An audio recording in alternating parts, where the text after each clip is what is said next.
Ladies and gentlemen, we are live. We are live and back at it again, folks. It's a Feel Good Friday. Happy 4th of July. The fireworks are going off, and we got some fireworks here at the Wrestling for Life Network with WWE Smackdown tonight. It's going to be a fun one.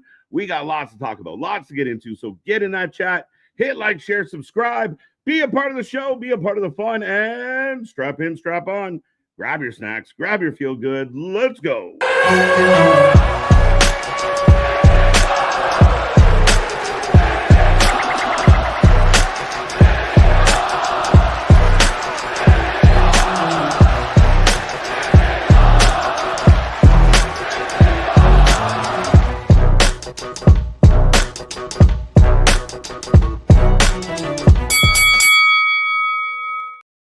Ding, ding, ding. We are live and back at it again, folks. Like I said, we are the Wrestling for Life Network. This is another live stream on a Friday. It's going to be a good one. We got WWE Smackdown. I will remind everyone before I say anything here tonight, no spoilers. Keep that stuff to yourself. We're going to react when it happens, as it happens. So make sure you spoiler free. We're not going to ask for your predictions because I know y'all cheaters, but we're going to keep it live. So thank you for that. But ladies and gentlemen, welcome back. Welcome back to the Wrestling for Life Network.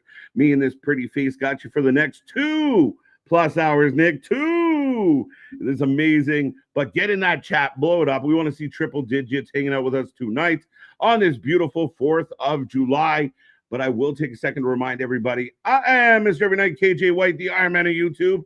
That is Big Nick. Ladies and gentlemen, boys and girls, children of all ages, the Wrestling for Life Network proudly brings to you its YouTube tag stream champions of the world, the Every Night Delight, KJ White. I'm Big Nick, and yes, happy 4th of July, and we're celebrating our independence from 3 hours of SmackDown. We finally got 2 hours here tonight, and I think it's the first 2-hour SmackDown of 2025. Yes, it would be, and yes, I'm almost confident of that. I could be proven wrong by the chat. But, I mean, it's a good thing. We talked a lot about this. 2 hours is a sweet spot. We like what they're doing with Netflix. It runs a little more than the 2 hours, but it doesn't. I mean, they've done a good job of filling that show. I mean, there's going to be a ripple effect of what this 2 hours means to the roster. But ultimately, I think they have an opportunity to have really stacked 2-hour shows. Like from front to back, every segment could be a banger segment. Absolutely. Well, I think the biggest thing it's going to help is it's the pacing.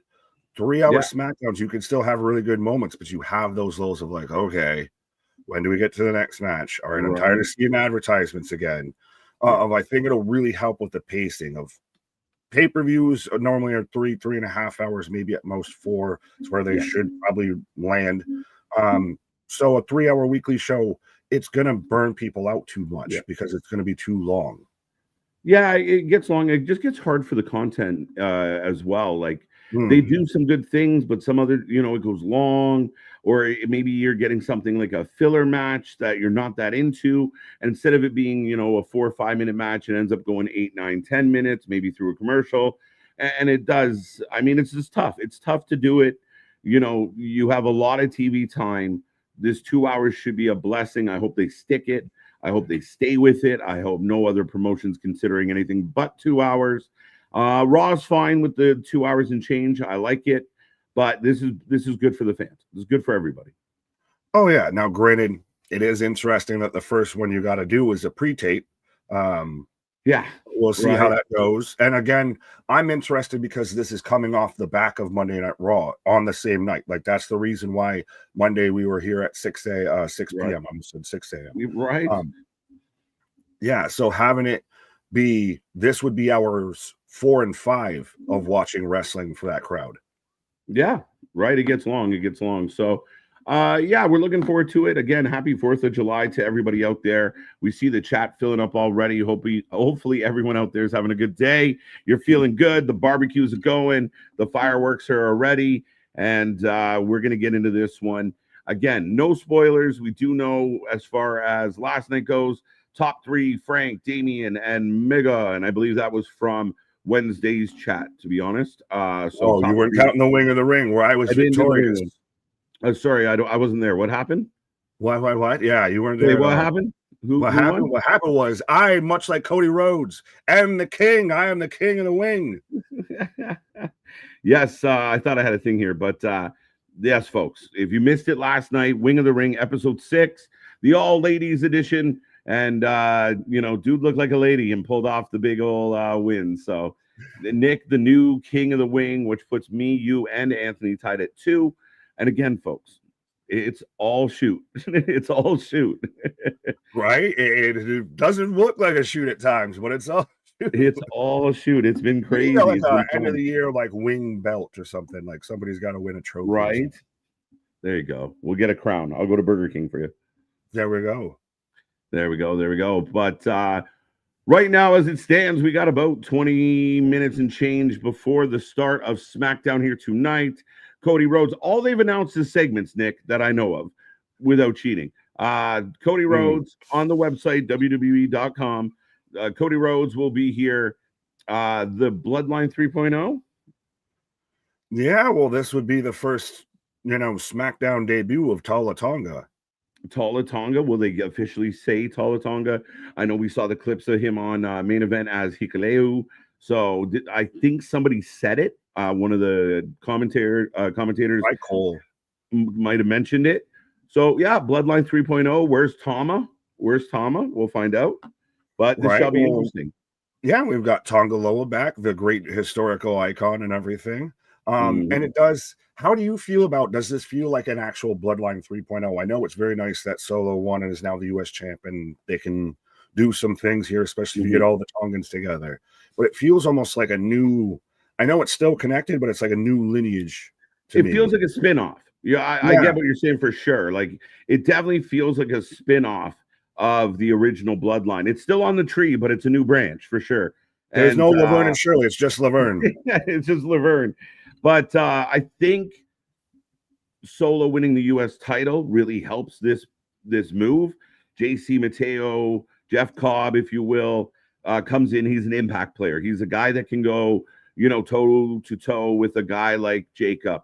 Then you surprise us, Tonga's healthy again, and then his brother's in the building with Tala Tonga, and even the names of them all, right? We got Tongans, we got Mateo, Sokoa. None of them are, we kind of feel like we've entered a different part of the gene pool. Well, that's what I was about to mention. Everything. This is kind of what we've talked about it before, what we had at different times wanted with Roman, of bringing in hired mercenaries. Essentially, they're family by distance, if anything. They're in close proximity. It's, at best, it's the hired guns. It's nothing, no actual blood relation or anything. No, but yeah. Go ahead.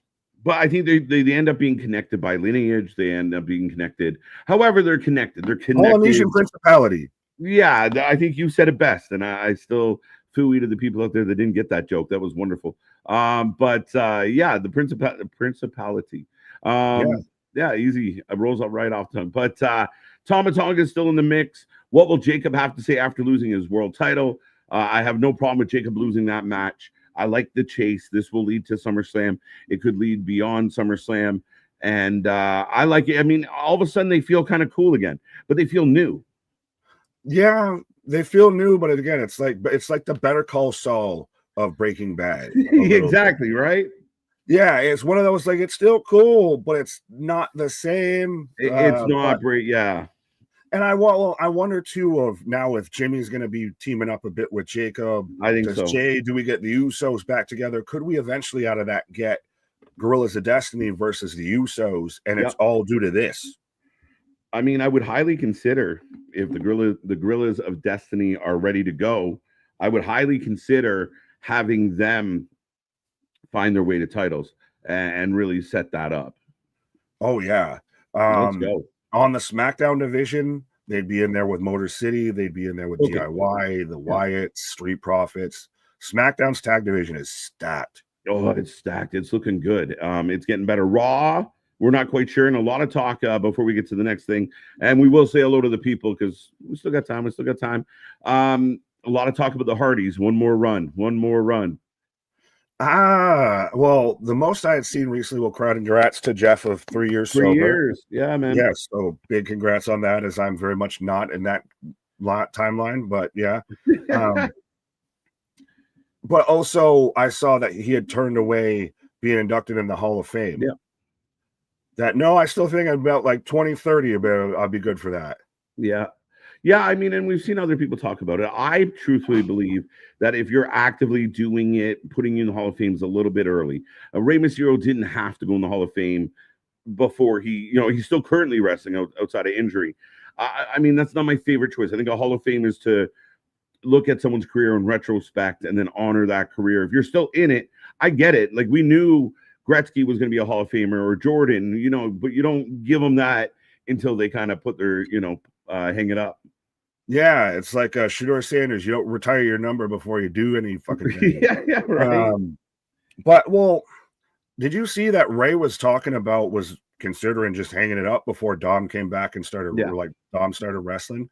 So I mean, maybe with a guy like Ray, because he could go at any moment. Respectfully, he could hang it up today, and it'd be great. Yeah. I think with Ray, I think he has an opportunity, especially with this AAA deal. He can go home and have an impact. Like, even if he's not a full-time in-ring competitor, he could be a type of figurehead over there. He could be a lot of things. He could have a big impact.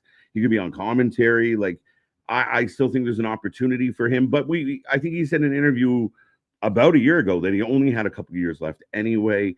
And in all fairness, yeah, I mean, that guy went full speed and flew around and bounced for decades. Yeah, the man's had 14 different knees put in. Oh, for sure.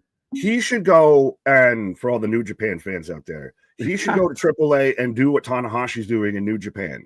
That's what Rey Mysterio should do. Wrestle sparingly, be the president of the organization, all that. Absolutely. I got no problem with that. But Nick, we should get to the chat. So we got about 15 minutes before the start of the show. Again, no spoilers. We will talk about Jade. She'll be here tonight. Tiffany's picking a new challenger, and we are the WFU. Go check out our other shows. We'll talk about that in a moment. But yeah, it should be an interesting show. 4 segments announced, no matches, and it's pre-taped. So why wouldn't you announce something? But hey, because you might be giving something away. Well, we're going to kick off tonight with Bradley gifting 1 membership and then another membership.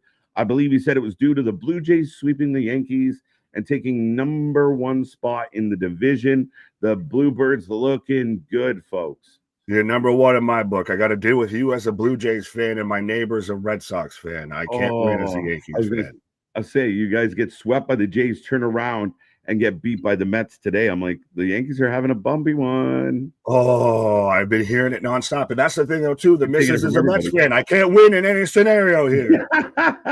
Let's go. But Bradley, the gifter of gifts, well over 100 gifts given. I think C Money and Denisha got those ones. Thank you so much, sir, for all your love, all your support, and all your generosity. Spaz, speaking of generous, $5. You want to read this one? I always leave Spaz for you. Been a long one today. No pause. Glad I got the boys in this community. But what's the difference between my nephew and AW? My nephew can draw. Oh. Well played. And I took a little bit of heat on my take of Dynamite this week. It was very interesting. But we'll talk about it after we say hello, because I haven't got your take on it because we did the wing show.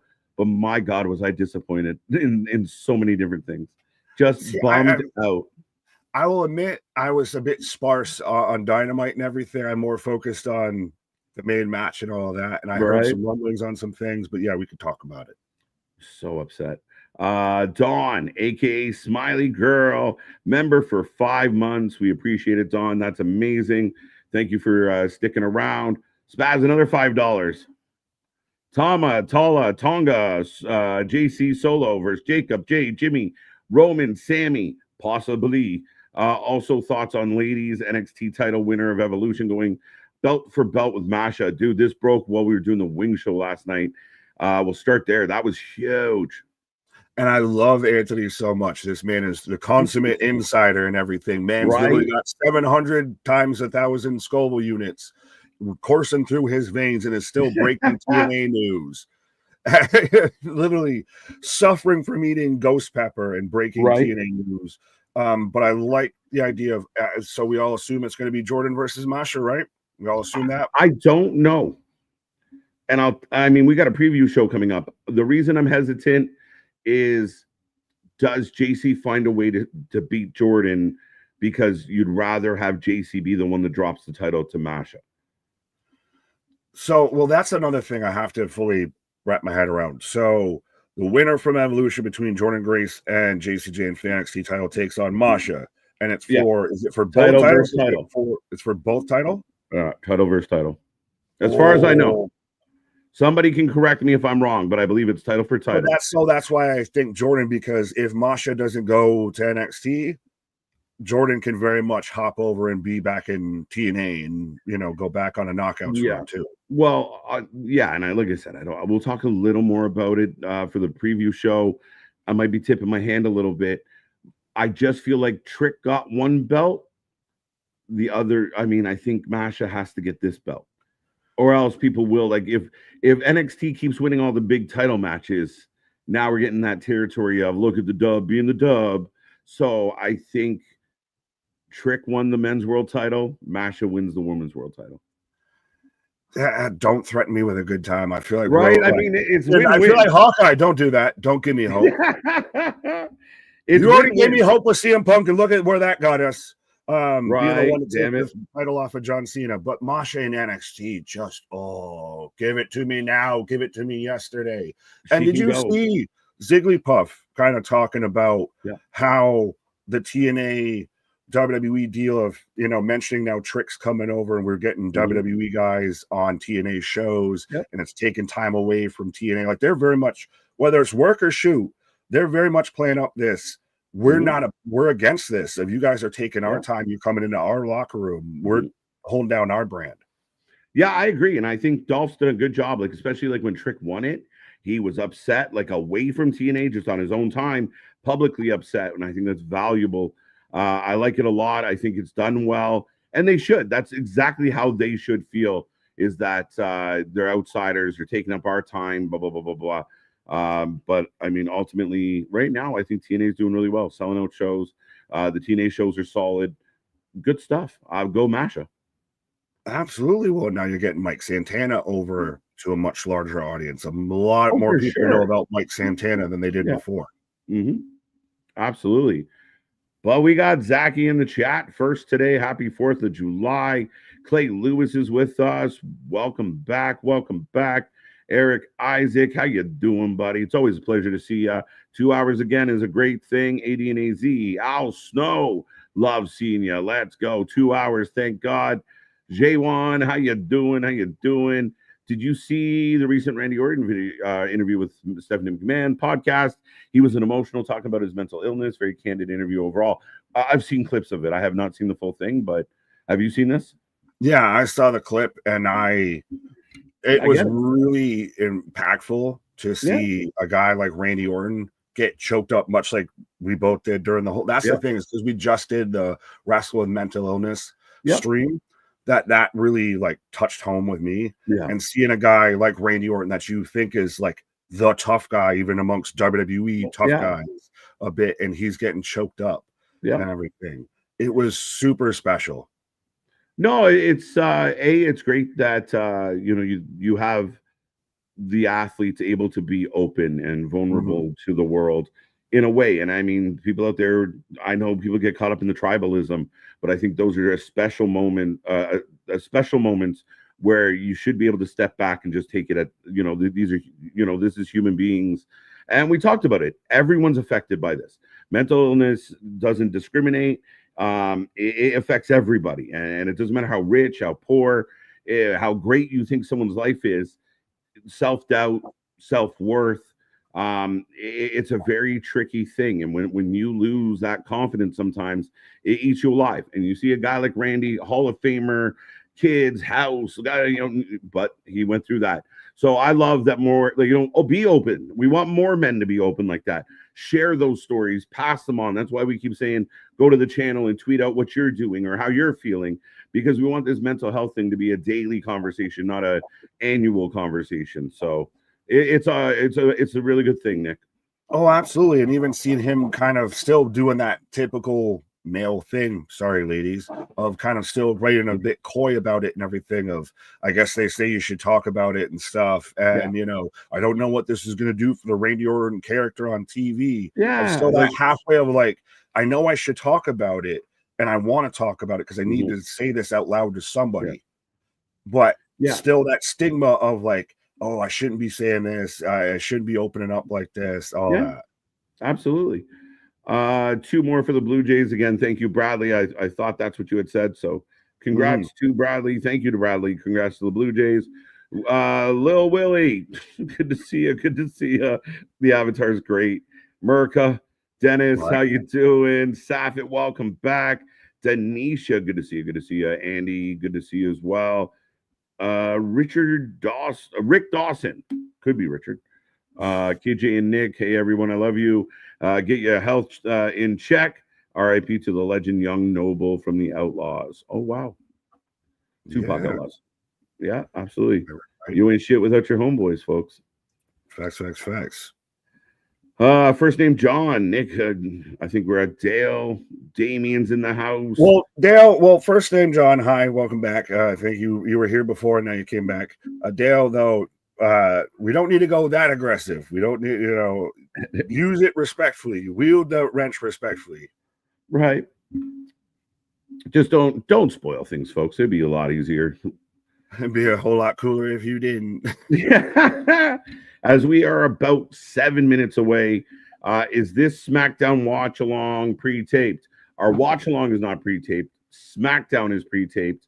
And Nick and I, being in different countries, are going to have to do a little finagling with our stream. So bear with us, folks. It's going to be fun. Right. And if you didn't notice, I am clearly in America, if you couldn't tell by all the fireworks going off around me. Is that what that is? I thought you were kicking your desk. I was like, what is up? No, I'm not that rageaholic or anything like that. Yeah, no, I just live in the hood to where everyone's lighting off fireworks on their street. I live in New Hampshire with the Live Free or Die, to where fireworks are very much legal. Okay, but you can't get weed. What's your thoughts? I don't know. Weird. Like, isn't that part of freedom? Anyway, we're moving on. Izzy Dane versus day of all days. Right, Izzy Dane versus Sol Ruca at Great American Bash. This should be a really good match. Sol Ruca has really shined and overachieved maybe a little bit, but Izzy's on the come up. I think this match is going to be good, dude. Sol Ruca is probably my breakout wrestler of 2025 so far. Close. Yeah. And Izzy's very much, she's on the come up. She's finding herself now. She's really establishing where she is on that becoming very stacked NXT women's roster. Yeah, it's crazy because I mean, we know they're in a bit of a transition. With you move on, Julia moves on, Steffi moves on, Stephanie, you have Roxy move on, and you're thinking like that's 3 big prominent names that have moved on. What are you gonna do? And then they didn't miss a beat. Like there's so much talent cycling into this. It's crazy right now for them. And you just bring in Blake Monroe too as well. Yeah. And we haven't even talked. People were asking about it last night during the wing stream of Deonna Purrazzo very cryptically kind of putting out, where would you want to see me next and stuff like that. And Warrior is not without a battle is lost or something like that. Very much implications that she may be done with AEW. Yeah, I mean, it's cryptic. It leaves it open for discussion.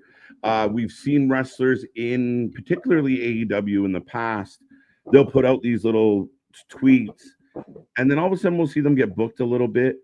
Maybe there's hope. Maybe that's just their way of getting attention.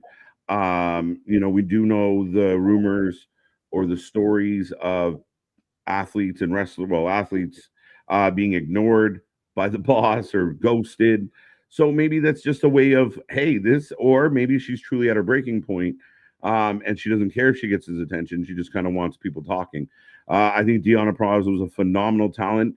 It's been very disappointing to see her in AEW. And every time you sign a name like Deonna, we talk about Josh Alexander recently coming in, other women we've seen come in, and they unfortunately to the show mean nothing. And that's unfortunate.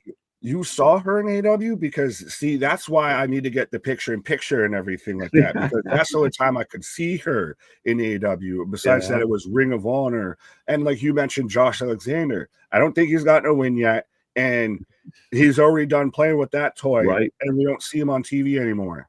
How crazy is it that the Hurt Business or Hurt Syndicate buried Jet Ski? I call him Jet Ski if anyone's wondering, but Jet Ski, they buried them so bad that even Meltzer and Alvarez is like, oh, they're fucked. Like they both threw their hands up. Like when your booking goes that far, and I presented on Wednesday an alternative to get to that. The same conclusion, but beating the living shit out of these guys constantly is not the way to sell us on a match. Yeah, no, well, it's perfect transition when I brought up Josh Alexander. He hasn't won a single thing in AEW, and he was part of the Callis family. Have you seen him involved in any of these segments of any of them being involved with the Elite now and kind of around this peripheral world title picture and everything? Yo, and I mean, again, Okada's with Callis now randomly, and like there's just a lot of shuffling of the deck and not really a lot of explanation to why things are different, why things change. I saw some people losing their mind about what a great show, and I'm on record, and I'll stand on business, and I challenge anybody out there to come have a talk with Nick and I. But Jon Moxley is the worst champion in AEW history, and he is killing this company, Nick. And I predicted, where's the stipulation for this main event match? And we got it on Wednesday. Another Moxley death match to cover up the fact that he cannot wrestle. I am excited though for that. Because Fuck. Because, no, hear me out. Well, first I was going to halfway ask, is he the best and the worst? Graded, and I'm including garbage. No, because he's had multiple reigns. I'm including different reigns and different points and everything. Yeah, okay, fair enough. This Death Rider thing has been a nightmare. No, this is by far the worst run that anybody's had with this belt at all. I'm excited for Texas Death Match and everything like that because I already knew they were going to do all the fucking running. So just go loose with it. Just go buck wild with it. But don't you feel like we've seen it again and again and again?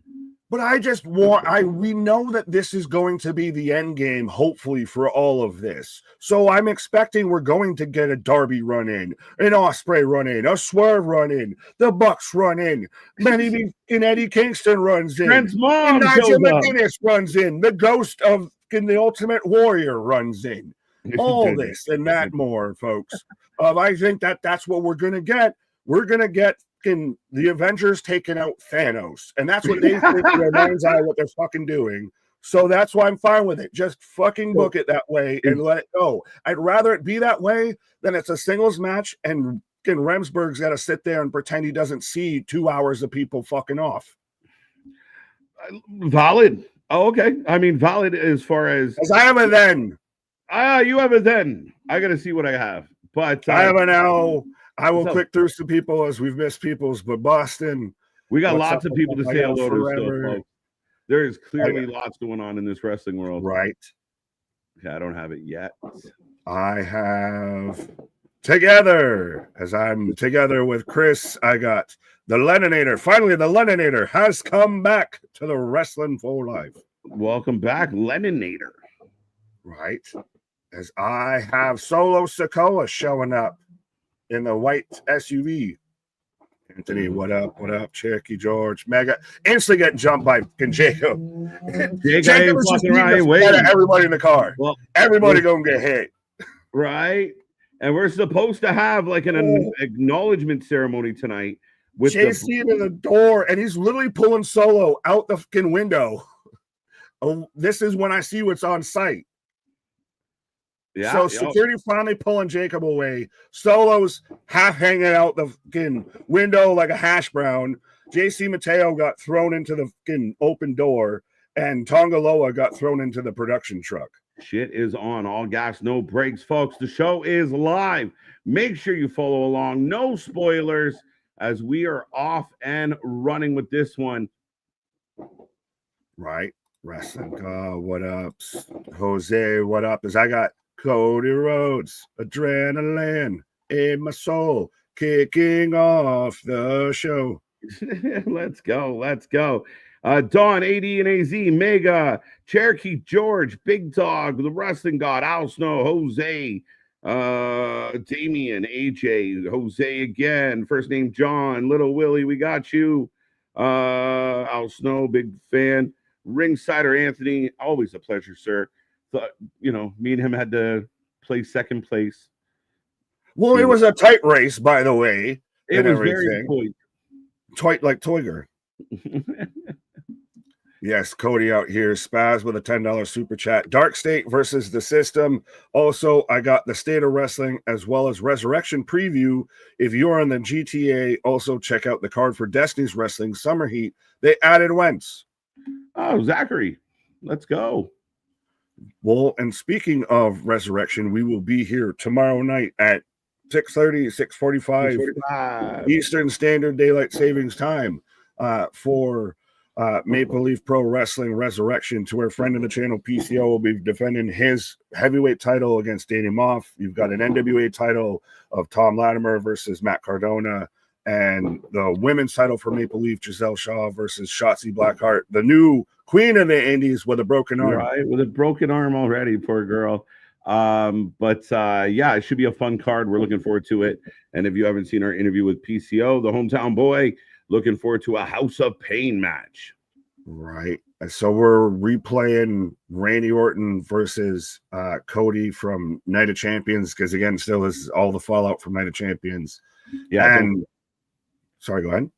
That's it. Don't forget, folks. We're still getting the fallout of that particular pay-per-view.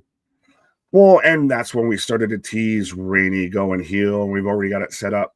John Cena versus Cody Rhodes at SummerSlam. Does Cody have to win at SummerSlam? No, I don't think he does. Take another L and still be good? Yeah, I'm calling the L. I do not think John Cena's run ends at SummerSlam. Maybe I'm wrong. Maybe I'm naive. Maybe I don't know. I'd rather see what happens, but I do not think Cody. I don't think John Cena gives up that belt this far away from the end of his time.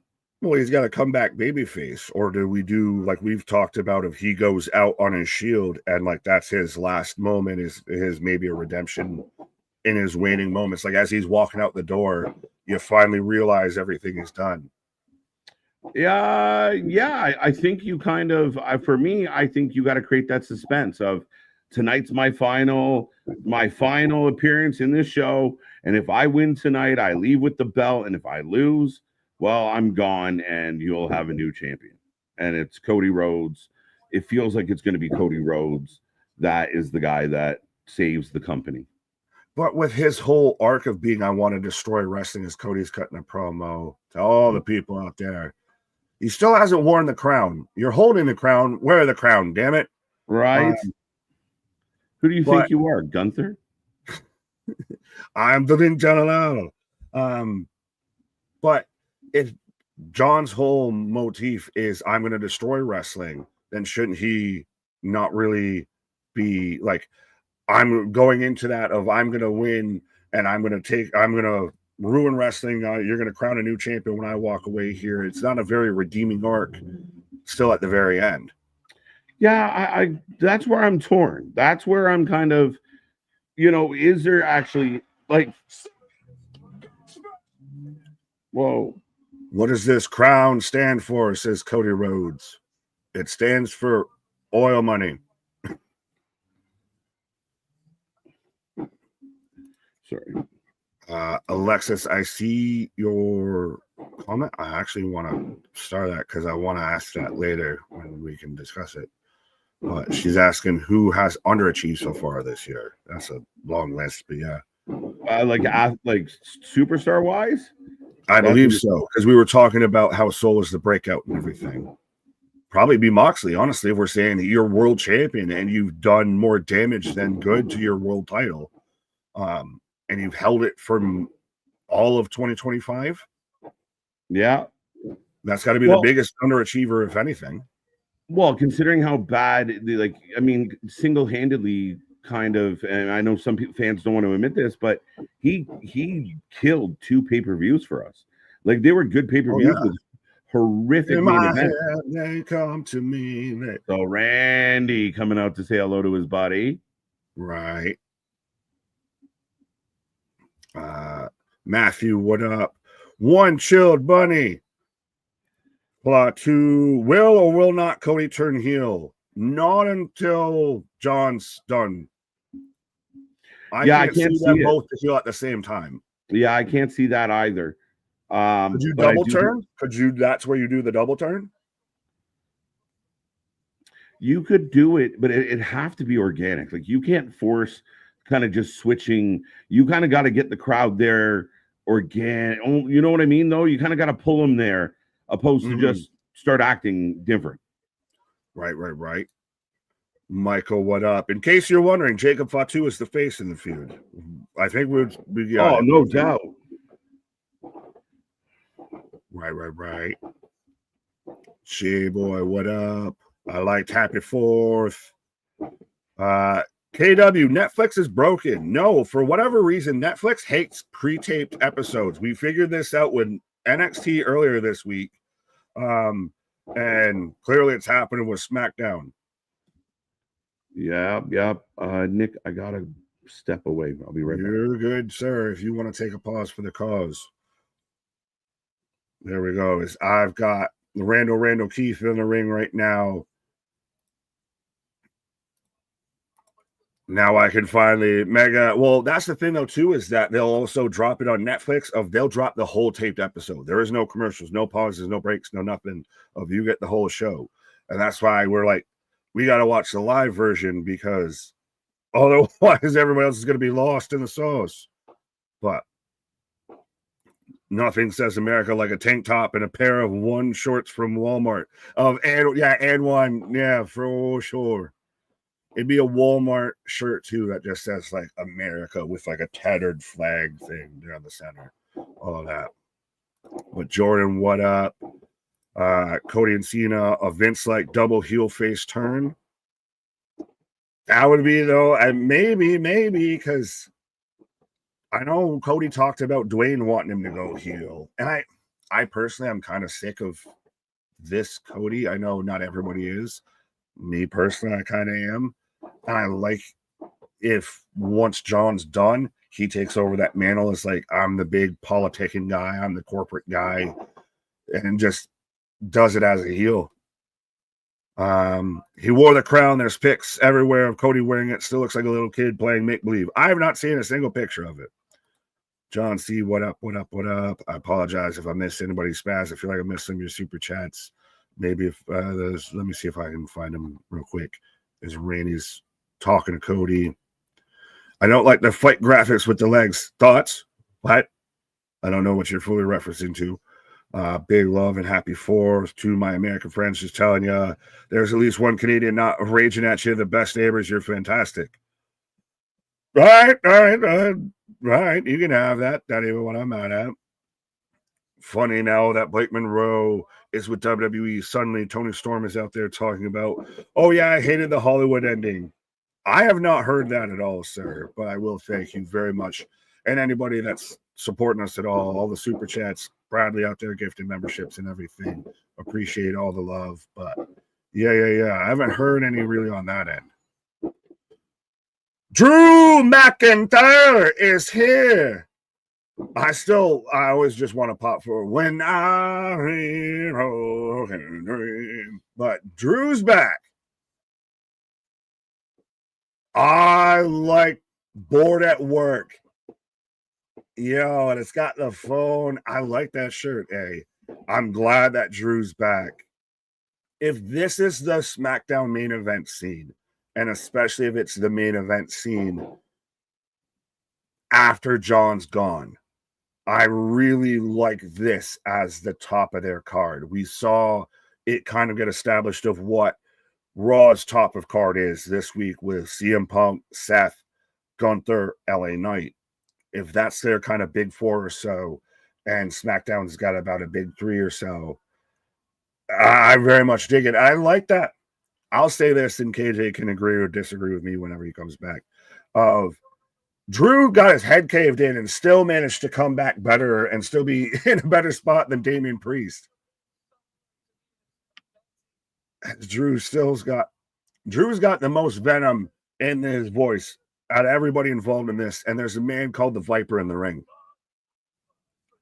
Thank God the Alpha has returned. I miss Drew McIntyre at the top of the card. I miss Drew McIntyre in prominent feuds to where he can go back and forth with a guy like a Punk or anything. Even if he doesn't win them all, Drew McIntyre is good TV for WWE. Christ, yeah, I'll say it. McIntyre don't miss. Real Drew with the most accurate shirt ever. His workplace is kind of boring. I'll let you have that, real. You can have one. It's 4th of July. You can have that. Wrestling proud. That shirt's a little tight. Well, no, he's a little swole. He's the Swolver Scottishman and Swolverine here. I'm surprised he's back here, but I'm surprised that he's back in this situation. Back this fast, I'll put it that way. But that he's here, and I like him involved with Cody and Randy. And he's going back to playing the instigator of, towards Randy, of when you were in your prime, you used to go at the guy like this, like a shark that smelled blood in the water. I prayed for it and it happened. I used to pray for times like this so I could rhyme like this. Leave his back alone. Sean, what up? Yeah, Bash, what up? You're the Apex Predator. A few years ago, you were punting Hall of Famers in the head. Which also, shout out, by the way, Drew out there. We had a 3MB reunion for Jinder's wedding. John C. Drew, yes. So how are we feeling that Drew McIntyre is back and involved with Cody and Randy? If this now feels like your main event title scene post the Cena era, like this is now going to be your figureheads, your pillars, if you will, for SmackDown.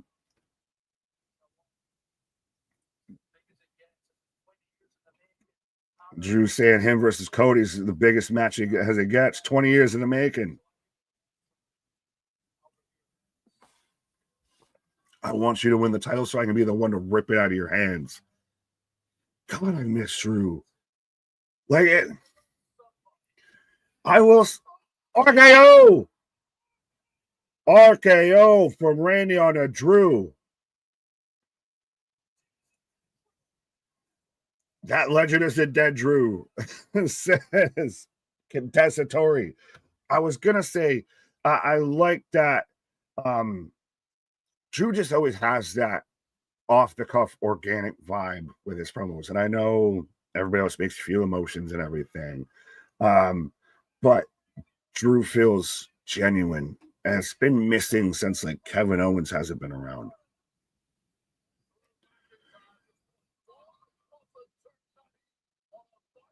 So Randy and Cody still staring each other down here as Drew's just laying in the ring. RKO. Nick, how do you feel about Cedric picking TNA over the Hurt Syndicate? I think it's really interesting. As we got earlier today, sorry, Chris, I will answer your question in full in a quick second, but I've got Charlotte backstage right now with Nick Aldis.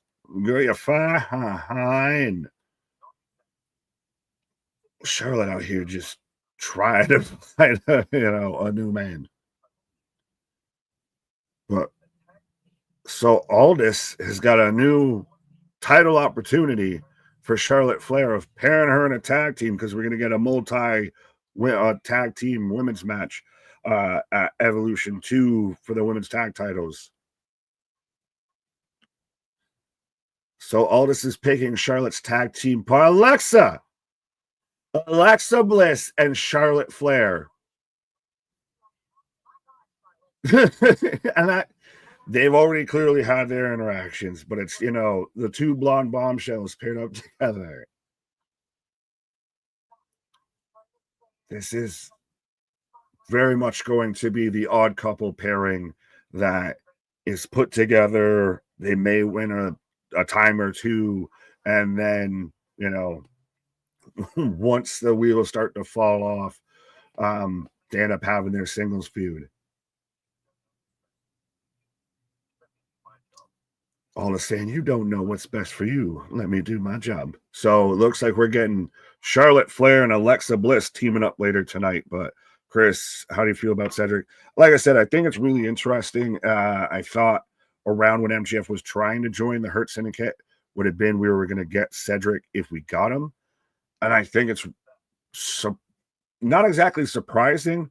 I kind of expected that they were going to do it, but that's the choice they went with of running back Cedric and Mustafa, and they're basically doing the heart and soul from, what is it, WrestleMania 34, I want to say, when they had their match. Again, as I've got the second greatest Canadian American. Well, actually, I don't know if KJ is Canadian American by proxy, but I got Chelsea Green and the Secret Hervis coming out right now. But Alexa is 5'2". Chris, I hope I answered your question there.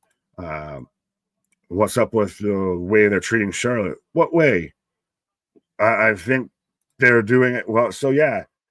So, WWE Women's Tag, is it a triple threat tag title match? Or not a tag title match, triple threat women's tag match. If you're getting the Secret Hervis versus Alexa and Charlotte, and I missed the other team. As they're hyping up Saturday night's main event with Goldberg versus Gunther. But yes, they're bigging up, they're trying to reestablish this division for the women's tag belts that they didn't need to do if they didn't, release half their roster in that division. Yeah, I don't know how they're treating or mistreating Charlotte or anything. I think it's one of those that they're very much going in the way of, well, she does. If we're not going to put her in a title match right now, what do you want us to do with her? It's still setting up down the road of her versus Alexa. You're going to maybe see what you can do with Charlotte. And again, there's been some interesting reactions to where she's trying to get cheered and the crowd instantly boos her. So this might be a way to salvage the best out of that you can, and we'll reevaluate where we are down the road. But I'm in commercial break right now, as I see 110 people kicking with us on the 4th of July too as well. So 100%, whether you're snacking on a burger, whether you're, chomping on a hot dog, shout out Joey Chestnut, all of that. Appreciate you being here with us, and make sure you tell a couple other people. Be a friend, tell a friend. Let's see if we can get this to 200. Well, let's see if we can get this to 250. It's almost about to be to the 250th celebration of America. So says the Orange Man. So let's see if we can get to 250 people in the chat here tonight. But yes. Wesley, what up? When TNA announces WWE bought them, they will fire Ollie and Cedric again. No. And yes, I do think at some point WWE will purchase TNA. I know Anthony disagrees with that. I believe KJ might as well. But yeah, I don't think they're not gonna like just turn around and gut the fucking roster. Everybody thought they were gonna do stuff like that when it came to when they purchased AAA, and they haven't touched a thing. I think the only thing, and I don't even know if he was a fully AAA talent or a TNA talent, was they allegedly have signed Octagon Jr. And there was rumors that they were signing Psycho Clown. But again, they haven't pulled them from any shows. They haven't gotten rid of anybody. Christ, they haven't even technically gotten rid of Alberto Del Rio yet. So you think that they're going to just buy TNA and just start firing people left, right, and center? I don't think so. But bye, Wesley. Sorry, I'm in commercial. Jennifer, it's a female version of Team Hell No. Absolutely. Yes, no, absolutely. That's a perfect analogy. Jobson agreeing with me. Cedric, show me the money, Alexander. If you think him going to TNA will show me the money, I definitely don't think that. I think AEW is where his bread would have been buttered, where he would have had all of the fat sacks. Pause. Could it have also been the way that they treated his wife, Big Swole? Very much, why would I want to go and work there when you mistreated my missus? Just saying. People forget about shit like that. Dale Keith Ford, what up, what up, what up? Wrestling Proud, I see you. Timmy, Nikki and Bella Twins versus Charlotte Alexa versus Roxanne and Raquel versus Team from NXT. Fair. Ali telling Alexander, you winning the CW title cost me a Mania moment. Made me stand up and take notice. Also, Bigless Nicholas, check your DMs, my guy. Well, I'm a little live, my guy. Right. Speaking of live. Right. How are you, sir? How are you? I'm all right, sir. I'm all right. Hanging in. Fair enough. Mr. Quake, what up? But Drew McIntyre is back on the scene, ready and mean. Drew is back. And I mean, this is very interesting. He's been on the shelf for a little bit here. And another guy that makes this upper middle of the WWE roster really, really strong right now. Right. Well, and if that's their kind of big, main event scene, probably especially post John Cena, like we saw, I said it while you were on your pause there with Monday Night Raw, we saw CM Punk, Gunther, LA Knight, Seth Rollins. Kind of seems like your big four right now for Monday Night Raw. If you have Drew, Randy, Cody, and pick another name as your big four for SmackDown post John Cena, I really dig that.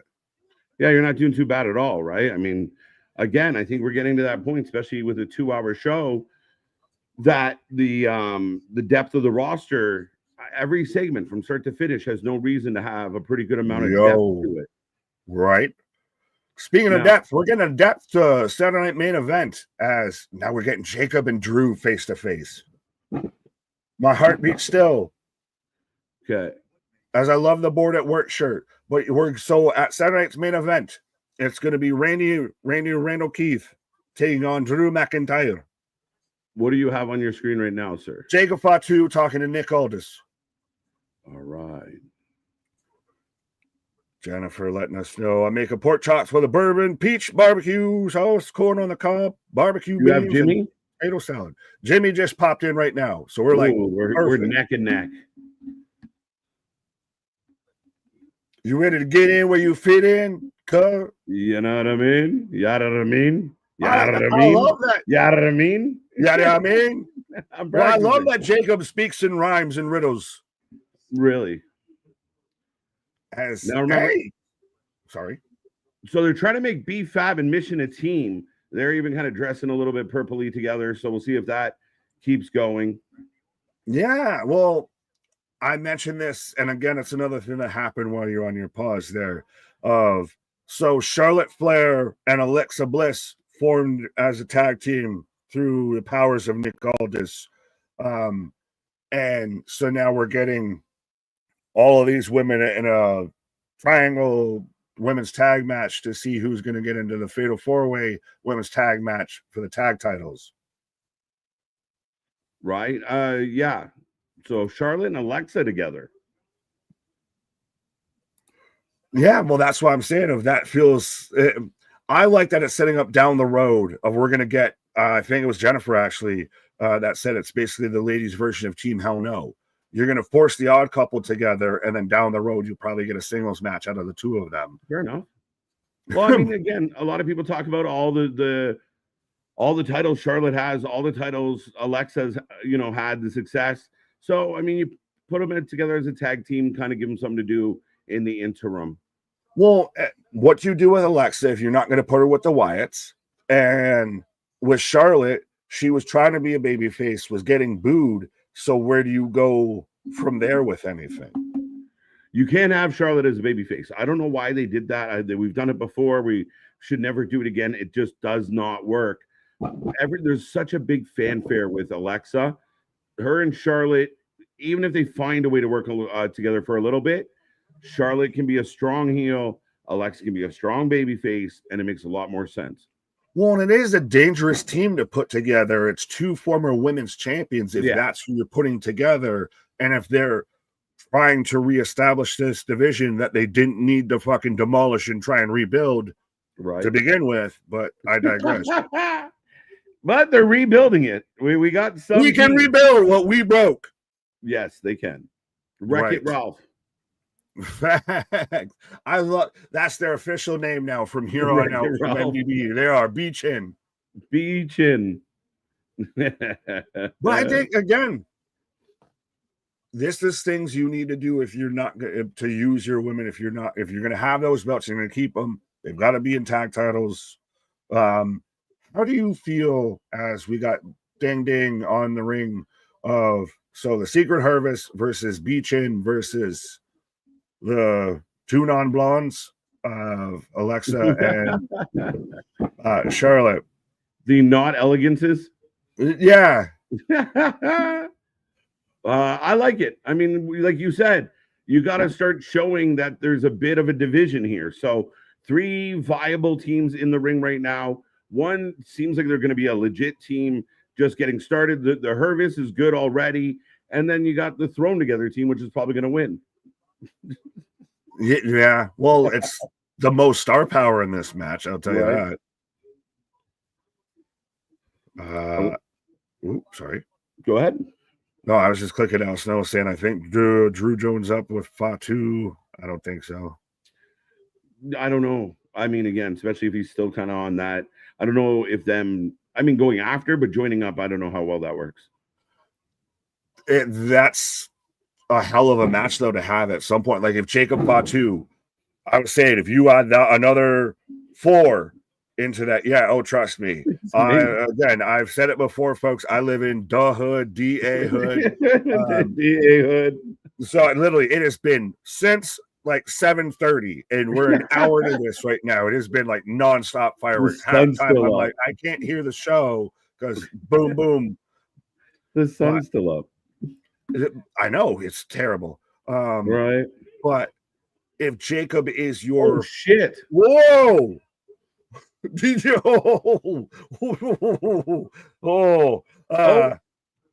Piper up and over. She made it over. Did Mission fall short? Oh, she fell way the fuck short. Okay. Because when I only one also though that by the way that the Secret Hervis, especially now in this match, look like the 2 agents that are sent to watch over Stitch and Lilo and Stitch. Right. Let's go. So we're saluting. But yeah, Mission fell way the fuck short on that. But I think if you have Jacob, Drew, Randy, Cody, that's your big 4 on SmackDown post Cena. You have Punk, LA Knight, Gunther, Seth. That's your big 4 on Raw. That's a fucking good 8-team pairing there. Yeah, that's a good lineup. Yeah, not too shabby, not too shabby. I'm assuming you're on commercial break right now? Yes, sir. Sorry. Okay, so no worries. I'm just watching along. So we'll get back to the action, folks, on a commercial break. We are already 30 minutes into this show. Interesting start to this one. Cameron, good to see you. By the way, Mr. Quake's back with us. So many people here tonight. I like it. Billy Gunn needs to go to NXT. Billy Gunn is the special guest referee of the House of Pain match that will be happening tomorrow while Nick and I are live for Maple Leaf Pro Resurrection. PCO against Danny Moff. A lot of familiar names on this card. Josh Alexander against Ace Austin. I think you ran through a bunch of these earlier today. But right. We got a scramble, including Jonathan Gresham. A lot of good talent going to be on this card. Shotzi Blackheart. I'm really excited, and it's not just because I work with a Canadian, to see where Maple Leaf Pro kind of continues to grow and becomes, again, this new avenue, this new revenue for wrestling and all of that. And I'm going off of that comment of Billy Gunn being an agent in WWE or being a trainer in NXT or anything like that. If he ever wanted to go to that, I think he knows the door is wide the fuck open. I think so. And I think Billy's such a good guy with a lot of talent. But I appreciate you, Nick. I'll be right back in a moment. Fair enough, sir. KJ taking a pause for the cause. I'm in commercial. As we got Triple H in the chat. The man leaves and Triple H appears. But Steven, happy 4th of July, everyone. Absolutely. Flamethrower Fluff Salisbury, formerly known as Brother Fluff Salisbury. Happy 4th of July and happy birthday to my big brother Scott. Shout out, Scott. What up? See, I'm the big brother, so I'm not used to that. Well, I have a brother or two that's taller than me. I have one brother, Matthew, that's taller than me, so I'm big little bro to him. Yeah. Nick, I grew up in New Hampshire, Manchester, then Merrimack, summer home in Portsmouth. All right. I moved to New Hampshire when I was like 23. I grew up in way upstate New York, basically the Canadian border. Right now I'm not going to give away exactly where I live in Franklin, but yeah, I know them places. I was always going to endorse myself. I live 2 blocks from 6 fireworks sales tent. Jesus Christ. You must live in the South, Jennifer. My neighborhood is meant to be a war zone. Yeah. Trust me, especially if you in that like deep South, I can only imagine. As I'm back from commercial break, as I've got Piper with a backdrop onto Charlotte. Sorry, I was chuckling halfway about of anyone who follows Piper Niven on Twitter or anything, especially after last week's episode of SmackDown, goes for the senton, nobody home. But she sat there and put out a tweet of how I'm sorry I didn't hurt Charlotte, because everyone saw her do the fall on Charlotte while Charlotte had the figure 8 locked in, and everyone just instantly assumed she had hurt Charlotte. It was, super unsafe, this, that, and the third.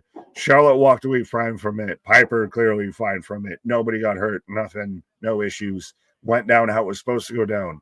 So I love that she sat there and just went at the fucking Twitterverse of, sorry I didn't do what you thought I did. As BFAB firing up right now. She's someone that if she's in a tag team like this, of her and Mission as a tag team, I think could really help both of them. It's going to get them on TV. It's going to get them screen time. Even if they take it out, they're going to, you can still get over with the fans by taking it out. And that's what people fucking forget. As a dragon screw from Alexa slapping hands with Alba Fire. I don't really know who the legal woman is, but I at least like that they're doing natural selection from Alexa. But I at least like that they're doing one legal person from each team. Chris, what up? Devin, oh, you didn't know? Devin, yes, I do. Sister Abigail, Alexa, oh, Super Cape from Mission. Oh, chaos is breaking loose. Canadian Destroyer. So now when the Scottish woman does it, is it a Canadian Destroyer? But when Penta does it, it's a Mexican Destroyer. Like, what is going on with these? I need to find out where my Destroyers are. Black Hole Slam.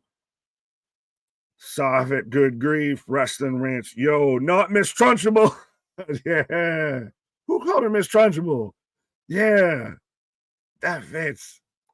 Sherry, what up? Bang, WWE Smackdown.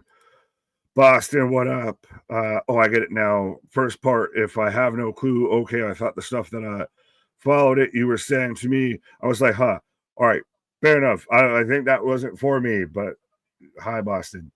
Spear from Charlotte on a Piper. Oh, she's about to hit the moonsault. Little step over of both. So she's about to hit him on both. Alexa blind tag. Oh, she tags in Alexa. Oh, or she passed her on the head. That should be a tag. Yeah, the ref acknowledges that's a tag. Moonsault. So now we're boot to Chelsea. Twisted Bliss on a both women. 1, 2, 3. So Charlotte and Alexa pick up the win. Yeah, Scotland Destroyer is what it should have been. But so again, the team that was just formed tonight, granted it's of the two superstars in the division, and they hug it out. Up, they hug it and oh no. So where are you? Jennifer, absolutely. Yes, I do. As much as I know you living in the deep south, You nailed this being Team Hell No. But it's so funny because the spooky one's the babyface, when normally the spooky one's the heel. So Charlotte and Alexa actually not working bad as a team. It's kind of like Andrade and Rey Fenix when they were a team last week and everything. As much as everybody wants to reunite the Lucha Bros, let's stay with Fenix and Andrade. They work pretty goddamn well as a tag team. Christopher Cox, nobody does the story better than Petey Williams. Absolutely. 100%, I believe, almost dare I say, the innovator of the move. Absolutely. Yeah, he did it. It's much like with Amazing Red with the Code Red of once they kind of got out into the rest of the world, it kind of got, lost in the mist as we got all the tag teams paired up together. We got DIY, we got Los Lotharios, the AAA champions, we got Fraxium, which I forgot Fraxium's officially on the SmackDown tag team roster as well. So that's even adding more talent to this division. We got the Street Profits.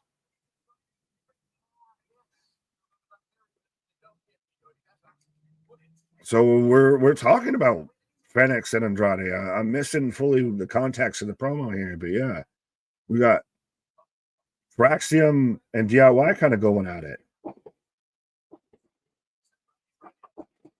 So tonight, hey, this SmackDown already. I don't know if it's just because it's 2 hours, but already looking solid here. Tonight we're getting Fraxium versus Andrade and Rey Fenix.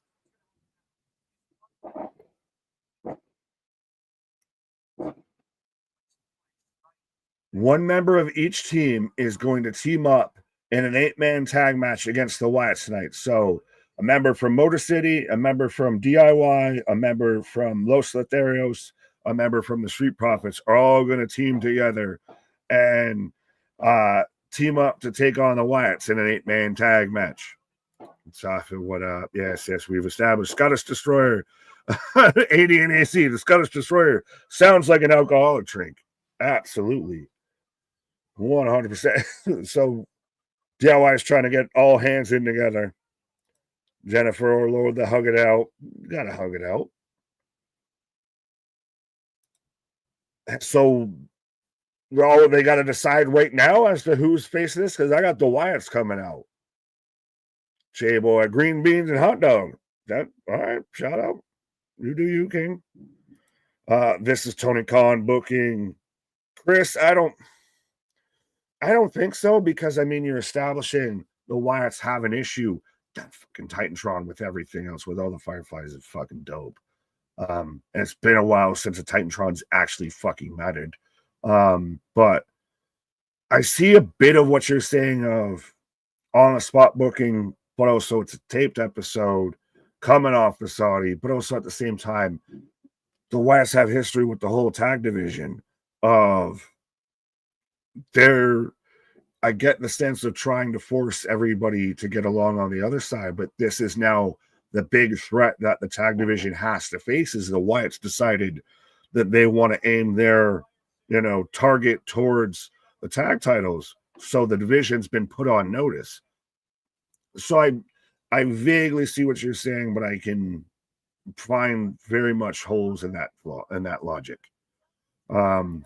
Yes, it's Wyatt time as I'm in commercial break. And yeah, that was cool as we're also on Twitch, folks, by the way. We're on the YouTubes, we're on the Twitch, we got the Twitters, we got the Instagrams, we got the merch stores and everything, as you see in the corner there as well. We got the bibbles, the bobbles, the gizmos, and the gadgets, and we're still always growing and expanding still. So help us keep growing, keep spreading the good gospel of wrestling out there, especially on this Independence Day. Find your independence. Where is it? Find your independence from the IWC and join the WFU. Let your voice be heard. Trust me, we try and get through as many chat comments and try and, be engaged with y'all as much as we can while still doing the thing. But yes, 100%. And going back to what KJ was even saying and what I said before, I miss the days when the Titantrons used to be a bit of a thing. The fucking actual video that was playing along with the entrance. All that when it wasn't just name and background graphic. That whole visual compared was fantastic with the fireflies, and the fireflies come in and they make the Wyatt 6 logo and all of that. Oh, so dope. But I am in commercial break, as I saw, I think, around 130 or something, 128 people kicking with us. We got 120 now here. So let's see if we can, again, keep that number growing. Spread the good gospel. Let's, having conversations with the congregation out here. You got to be kidding me, a commercial? No, well, they just announced the fucking match and everything. Hi. Hello. Hello. Hello. Well, I saw that obviously you very much enjoyed the Wyatt, 6 intro and everything, but how do you feel that right after that you go right into commercial? Oh shit. I guess you guys are in commercial. Everyone's on a standoff for me. But that's bad timing on my part. But no, I mean, the commercials are the commercials. They are what they are. They generally happen right as things start to transpire. So I mean, they've done a good job on SmackDown with this tag team division. You look here, we got 4 viable teams. There's a couple other teams not involved in this that make this division actually worth watching. And I'm actually interested to see what happens with the Wyatt 6 and the tag teams right now. Well, somebody mentioned this. I believe it was Chris, if I want to try and say the name right or whatever. But I saw a comment of saying that this SmackDown at least was kind of Tony Khan-esque booking of like, here's the match and have the match. We're announcing the matches as they happen backstage, I guess is more what they're going at. Or even like we got one member from each team that baby faces and heels all mixed together of got to take on the Wyatts. Just kind of threw it all together. The only bit of defense I have for that is the fact that they've at least had these guys kind of mixing it up for a few weeks. That's what led to this match. That's the only saving grace. But we talked about it. They announced 4 segments and no matches for a pre-taped show. You know what the matches are, and yeah, you were probably giving some stuff away.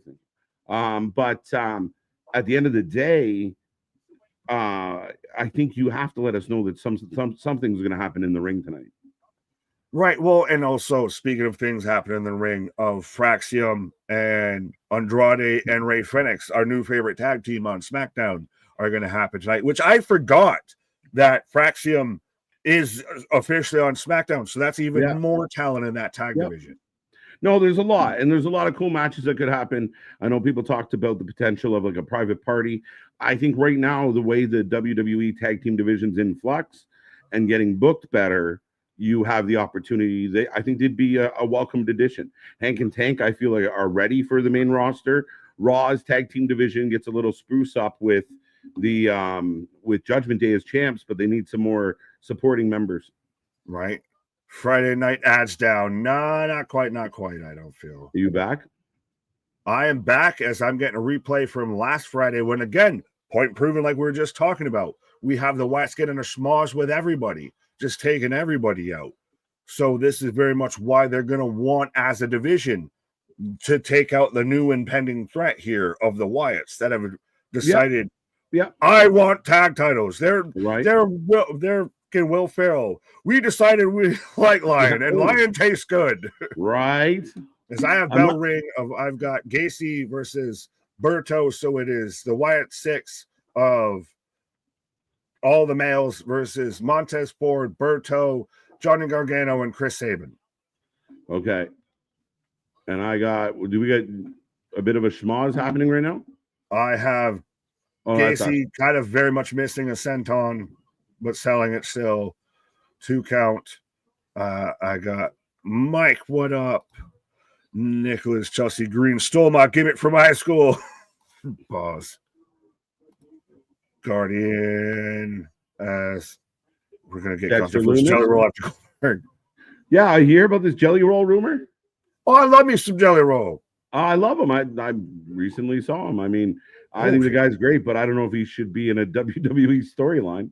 Oh, I know. I haven't heard that. What, are you fucking serious with that? I ain't heard none of that. I just heard he was going to be making appearances. That's what I was like. Yeah, I show up, sing the song. Rumor there's going to be a Jelly Roll storyline coming up. Stay tuned. Didn't we have that with R-Truth when he was eating the jelly rolls in the Judgment Day locker room? That was more of an appearance, right? So now apparently there might be, maybe it is with R-Truth. I got Gargano and Dexter, Nick. Yeah. Set outside slam. Yeah, you're just a split hair. I got everybody in the ring. I have Saban and Howdy. I think I buffered for half a second. Now I got everybody. And with everybody in the ring, I'm going to leave you to the ring by yourself. Step out of the ring. All right, folks, we roll on. The show continues. We got everybody, all 8 men in the ring, brawling right now. Keep that chat going. We got triple digits above my head, so we appreciate it. I hate country music. Come on.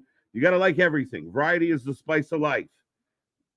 And he's not totally dialed into country. WWE ads.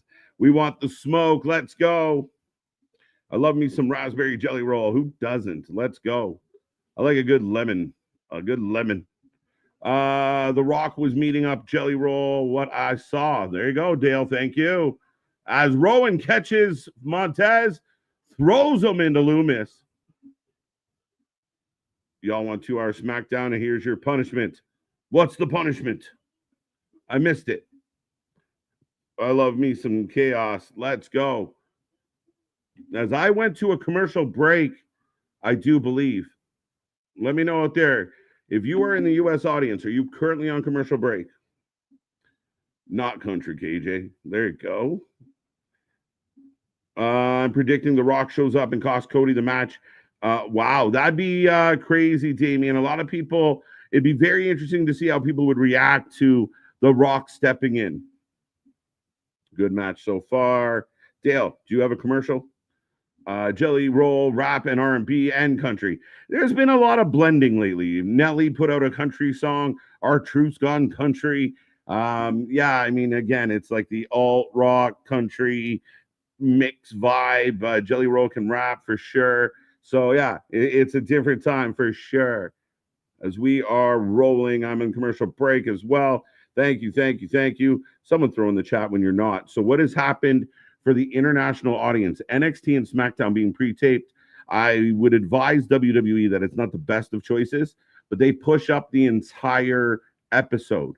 So the entire episode has gone live, no commercials, no nothing. So if I'm to watch it on Netflix in Canada, I will get ahead of everybody. So that's why I keep asking about the commercials, and Nick's keeping me in line, because every commercial I got to pause and wait for the American audience to stay with us. So let's go. Post Malone's country stuff is amazing. Music is genre-less now. Yeah, I mean, again, I think I would love to see MDB a hip-hop resurgence.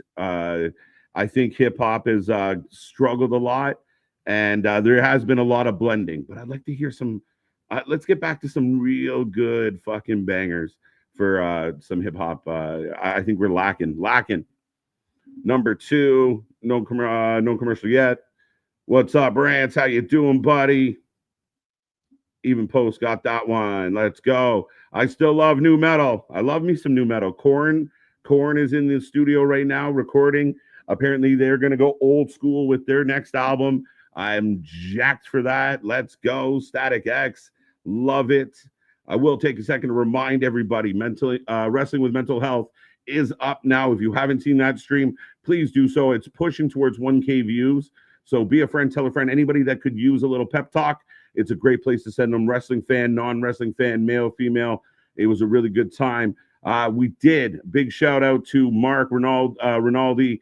We did an exclusive interview. It was a great one. ESPN Zone covering the Atlanta Falcons, also on ESPN.com. He also was a big part of MMA journalism for over a decade. Sat down with this man, had a chat about his new book, Say Hello to the Bad Guys.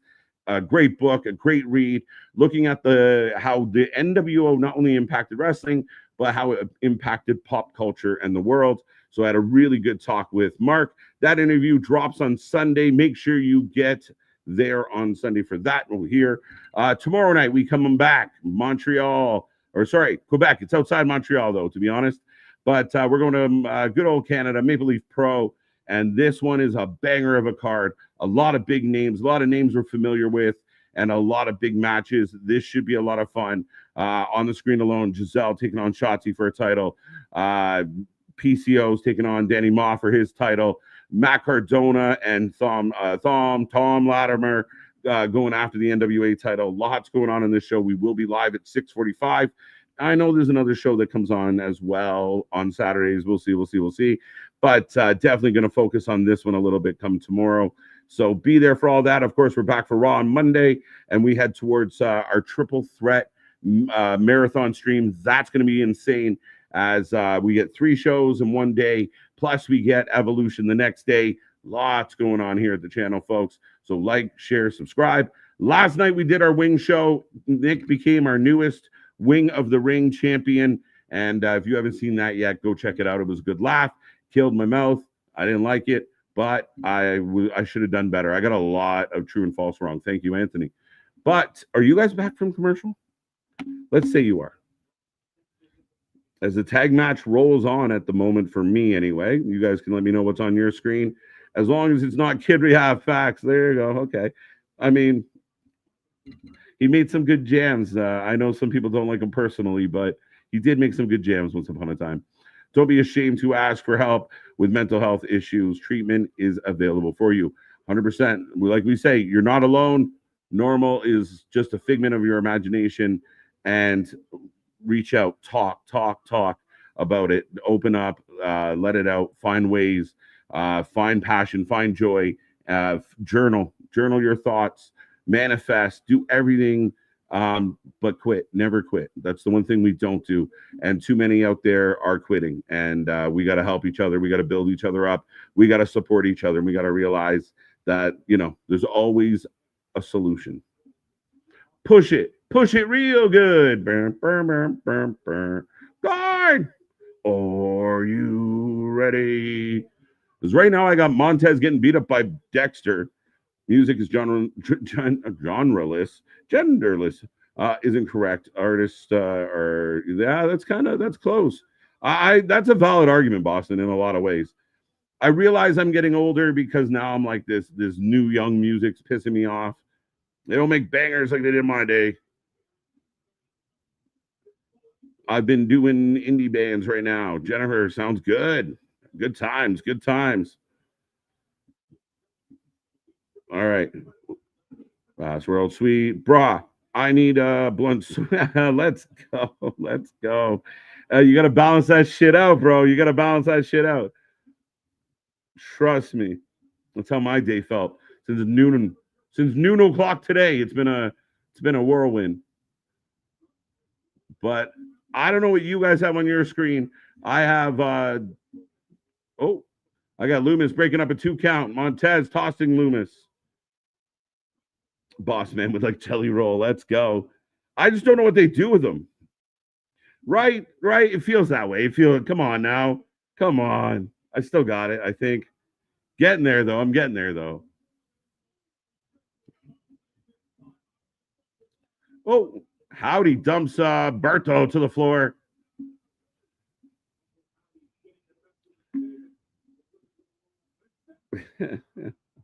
Let's go. Boss man would like jelly roll. Let's go. Howdy setting up. Big tag to Rowan. Howdy yelling out. Yeah. Intense. Big kick by Rowan. Yeah, the Redwood. How are you talking about me?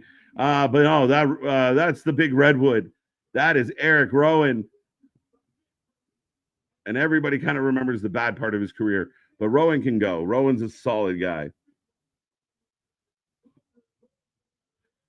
Is this? No, not at all. I mean, again, I'm very surprised, and it feels like a reset for them. The good news for Wyatt fans out there is they're being used, and they're in something half decent. So we'll see where this builds. Oh, Gargano doesn't want the tag.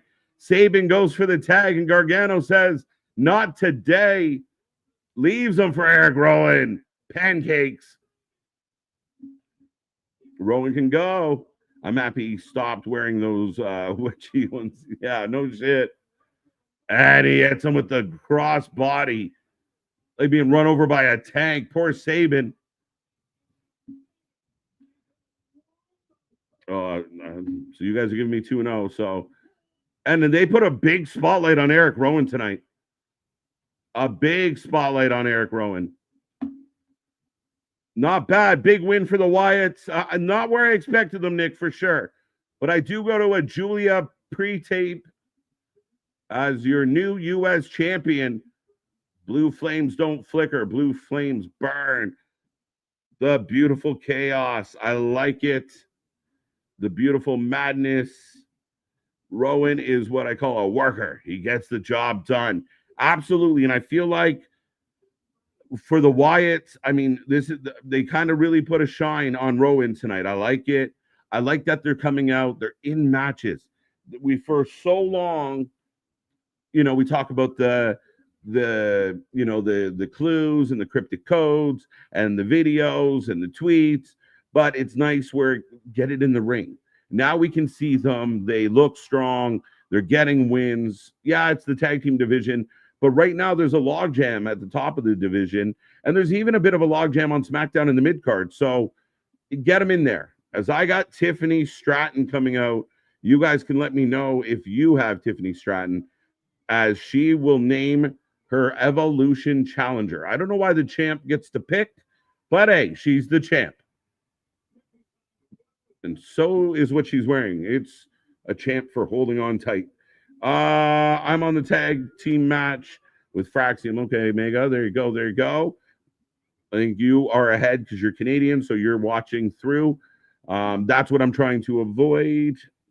Jade should whip the king. Right? Whip the king. So it's official. Randy Orton, Drew McIntyre, Saturday Night Main Event. We will be here live for Saturday Night Main Event, folks, as it is our triple threat mega marathon. Call it what you will. We will be live Saturday Main Event, NXT, Great American Bash, and All In. And speaking of, to the other second third of our triple threat. No, well, you're talking about bashes, so I figured the other bash bro had to show up. I'm here to be the pepper to your salt, my guy, and I gotta shoot, baby, shoot. Right. Well, I'm in commercial, just so you know. Okay, you're back in commercial, so you let me know when you get Tiffany and your commercial. I had Tiffany come out, and then we went to commercial. I'm getting very patriotic vibes from WWE right now. I'm getting a whole patriotic video package and all of that. Okay, because I got Tiffany in the ring. All right, I will let you know when I get back to there if I can decipher it between the fireworks and pyro. I don't know whether the pyro's going off on the show or in my fucking backyard right now. Okay. Everywhere. MDB. Can I be Spinderella? There you go. But back to my question about, is this where you envision the Wyatt Six? Like, to you, does the cryptic messages, the hidden tweets and everything, has it lost all steam for you? Like, I've seen people still share it and still get excited about it. And I'll admittedly, I don't fucking care. Well, I think it's different now. And I think that the fans, as long as they're getting good reaction, which I believe they are, I see it on Twitter and Instagram. There's an affection for Bray. There's affection for the Wyatt Six, just I think because of the connection. But there is a fan base very much behind it. Tonight during the entrance, I thought the visual, I feel like it was the first time they did that visual that they had with the fireflies, the whole place lights up. But at least they're getting in the ring and they're active and we can see them. Now they can get into something specific and kind of go back into that cryptic, creepy mess with someone's head.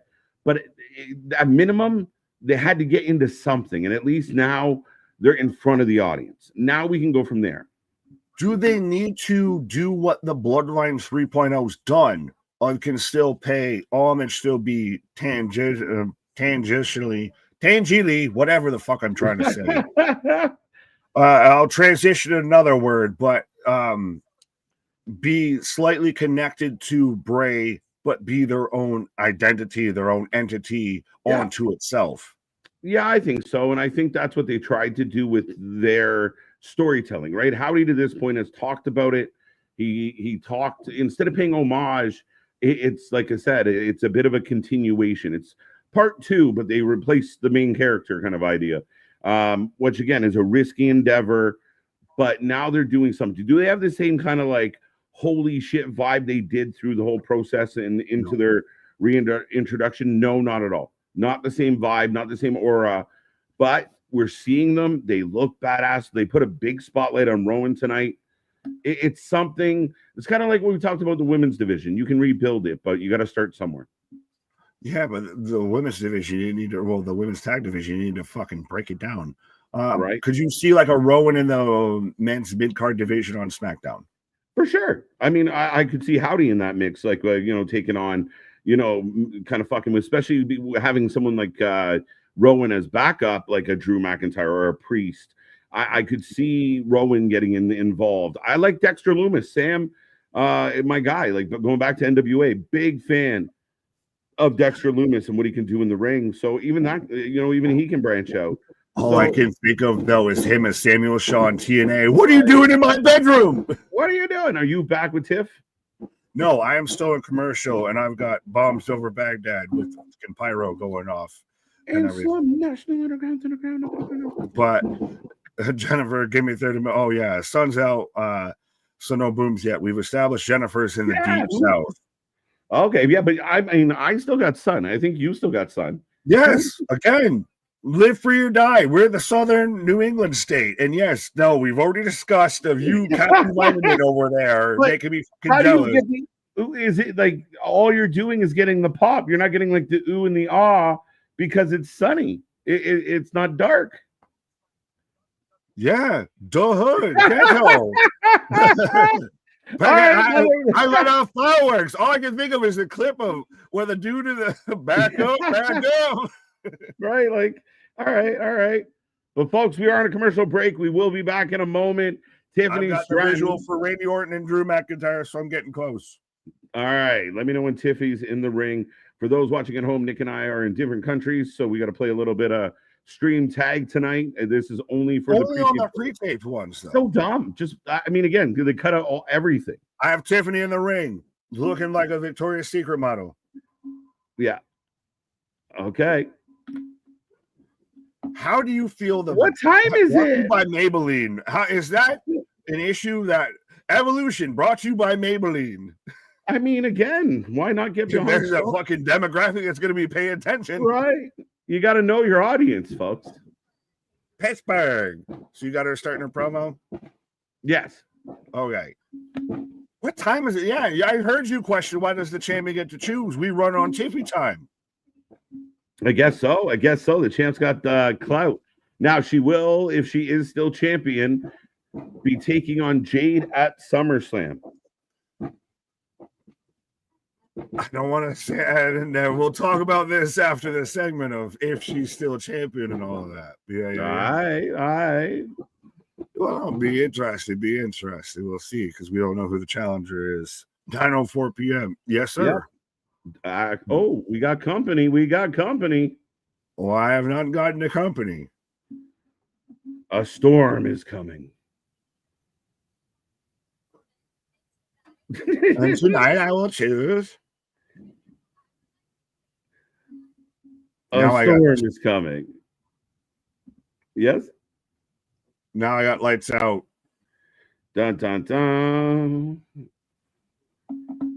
I know you don't like the cosplay stuff, but you do have to acknowledge her coming out as Storm was fucking badass. Listen, Jade coming out, yeah. I mean, it is what it is. And I mean, now I got Jade coming out right now. And she's good. I don't like your main event people. And I mean, right now she's kind of one of the main event people, but I have issues with it being silly and childish. But that's not silly. That's not silly, especially with the way she looks, and it fits though of her being Storm. And she's again, they hover the crown, they don't put it on. Put the fucking thing on. Why don't you wear the crown? Like, I don't get it. Yeah, but this is new. Her coming out in this kind of queen, like Jade coming out as the Storm, I don't think was bad. It's the same thing like when she came out in AEW as Jade from Mortal Kombat, She-Hulk, Chitara, all of that. I was more like the Young Bucks coming out as the forefathers. Like, I thought it was silly. When you're supposed to be in this serious match, that's not the time to be silly. But that's what they do. It's almost one of those that it's so. She's wearing. Finally, nope. She just covered it on her head. Yeah. Why won't they wear it? I know. Is it cursed? It's probably like because it's the Saudi prince paid like a couple million for it. Probably real and shit. It's like what was it when the last Saudi show where they got the watch when they won the championship or whatever? That, or is it one of those of they put it on the head and they start talking like King Booker?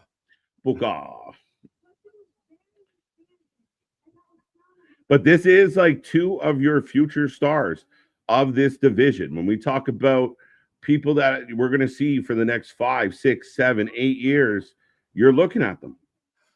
Question for you, and I don't know if you can do this as a poll or not, of who to you right now feels more of a star? Jade, who is still green, is still figuring out, just got probably her biggest win, at least in her WWE career, at Night of Champions and everything, and is now this new force of nature on the block. Oh, shut up! Let's go! Rock and roll. Oh, the show's at 10. Well, we knew she was going to show up. We knew we were going to get, some legends showing up on Evolution. There's still the rumors AJ Lee might be there, etc., etc. There is. But, oh, my Lord. You can... Trish Stratus, the Pink Panther, not to be confused with a cougar out here. Da-dum, da-dum, da-dum, da-dum, da-dum, da-dum, da-dum, da-dum. Ladies and gentlemen, the Pink Pony Club, my guy. The Canadian gem, the goddess, the one, the only, Trish Stratus. You put over Trish Stratus how I used to put over Brock Lesnar. Yeah, from of our species. If aliens came down, they said, send out your best. We'd send out Brock Lesnar. You're like that with Trish Stratus. Right. What would Evolution be? So we got the former partners. Who are you going to ask feels like a bigger star? Tiffy or Jade? Jade. Because Tiffy's been champion, but what has she done with the championship? She's very much. We've had a lot of people recently. They won the championship, and then what?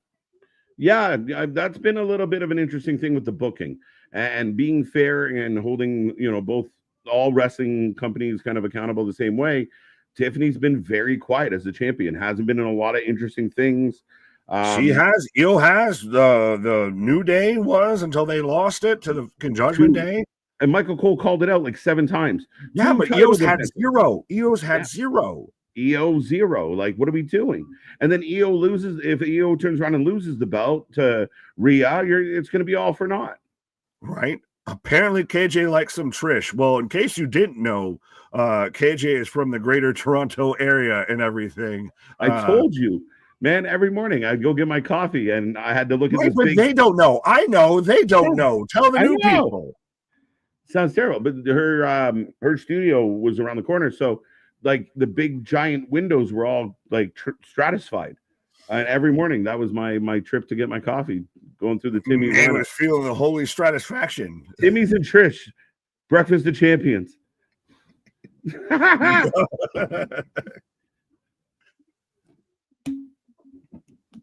Oh, my kids have never seen me be a champion. This is why I say it gets interesting. Trish is one of those that I know I was opposed to, like the Bellas and those kind of legends, what have you. Don't ever. No. Hear me out before I finish what I'm saying. I will agree with you with that. That Trish is someone who would still go. Trish has got a match or two still left in her and everything. So you do Trish Stratus versus Jade Cargill at SummerSlam. Just saying. Interesting. Jade. So Trish beats Tiffy at Evolution, and then Trish fights Jade at SummerSlam. Just saying. Wow, I'm in. Yeah. Especially if she shows up wearing outfits that are HOTTOGO, you can take it hard to go. Amen. Let's go. Trish wants the belt. So we're getting Trish versus Tiffy, and we go to Solo. What a drop off in fun that is. Yeah. Now, how are you going to act all tough? We just saw you hanging out like a fucking hash brown out the fucking side of a car window, and now you Suge Knight in a fucking backstage locker room, my guy. All three of you got your ass whooped by one guy. One guy. Tala Tonga official. Fucking God damn it. Well, he's tall and he's a Tongan. You debuted him on main event as Hikuleo. You had the Nobody knows songs. that. You had Nobody knows there. that. Nobody knows that. Nobody knows that. Need to change. You can't be mad that Hikuleo got changed. It's Hika fucking Leo. Hakuna Matata. Tala Tonga. It means no worries. It means no name change. They should have went ironic with it, though. They should have went ironic with it, Nick, and called him like Shorta Tonga. Tiny Tonga. No, well, that's the thing. It's Tala Tonga. It's like, well, no shit. All right, so I get it. He's Tala, so what? Tonga Loa should be Shorta Tonga, right? And we get in the middle Tonga, right? We get Juicy to show up as Rounda Tonga. Let's go. Yeah. Well, that's a fucking. Well, we've still got Journey Fatu. We've still got Juicy Fanu. We've got all the Fatus and Samus and all that. Right. But up next, we are going to get Andrade and Ray Phoenix taking on Axiom. As I go to commercial. I go to Trish, so I'm not hitting pause till that's done. Fine. Oh, Trish and Jade in the back. Didn't forget Naomi. Well, that's the outlier here. I feel like very much Naomi's cashing in on Jade winning. She has to, I think. The only other thing. Oh, there's. Oh no, I'll wait. Okay, you gotta let. I'm in commercial. All right. When you get Jade and Trish having a convo, then we're even again. Yeah, I'll let you know when I've met your load. Pause. No, that's the thing. I mean, you have options. You could have the moment where Trish wins and then Naomi cashes in. Naomi goes into SummerSlam as champ. Jade goes into SummerSlam as challenger. That's an option. Naomi's out there somewhere. So we cannot rule that out. Right. But for those who don't know, Anthony will be at Evolution because it's in Atlanta and all that. But Dawn even pointed out, oh, Anthony, you're going to have so much fun at this show. And then Anthony instantly, I know. I'm mad. Anthony, if you can get a picture with Trish, I'll be your friend forever, sir. Just take a video of her entrance at minimum and send it to KJ and he can just put it on loop. Yeah. Anyway. Anthony, there's too many heels in the bloodline. Where's the faces on the line? Jacob, Jimmy, Jay. And I mean, there's three right there. And we've had them like tossed back and forth, right? So the bloodline has been a versatile group in that regard. I mean, Jacob comes in heel, becomes a baby face. Roman back and forth. Roman became a baby face by staying home. Yeah, I mean, we've seen a lot of back and forth. Jimmy J, of course. Right. Yes, and that is part of it. Sorry. Tala Tonga is his real name. You can have that. It's just funny as shit. Like bad name. It's a bad name.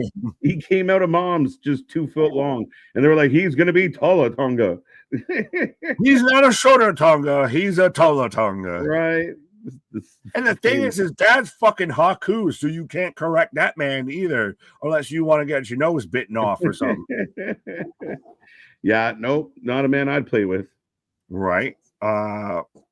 AM Lion, I ain't jealous of nobody. I love this fucking country, America.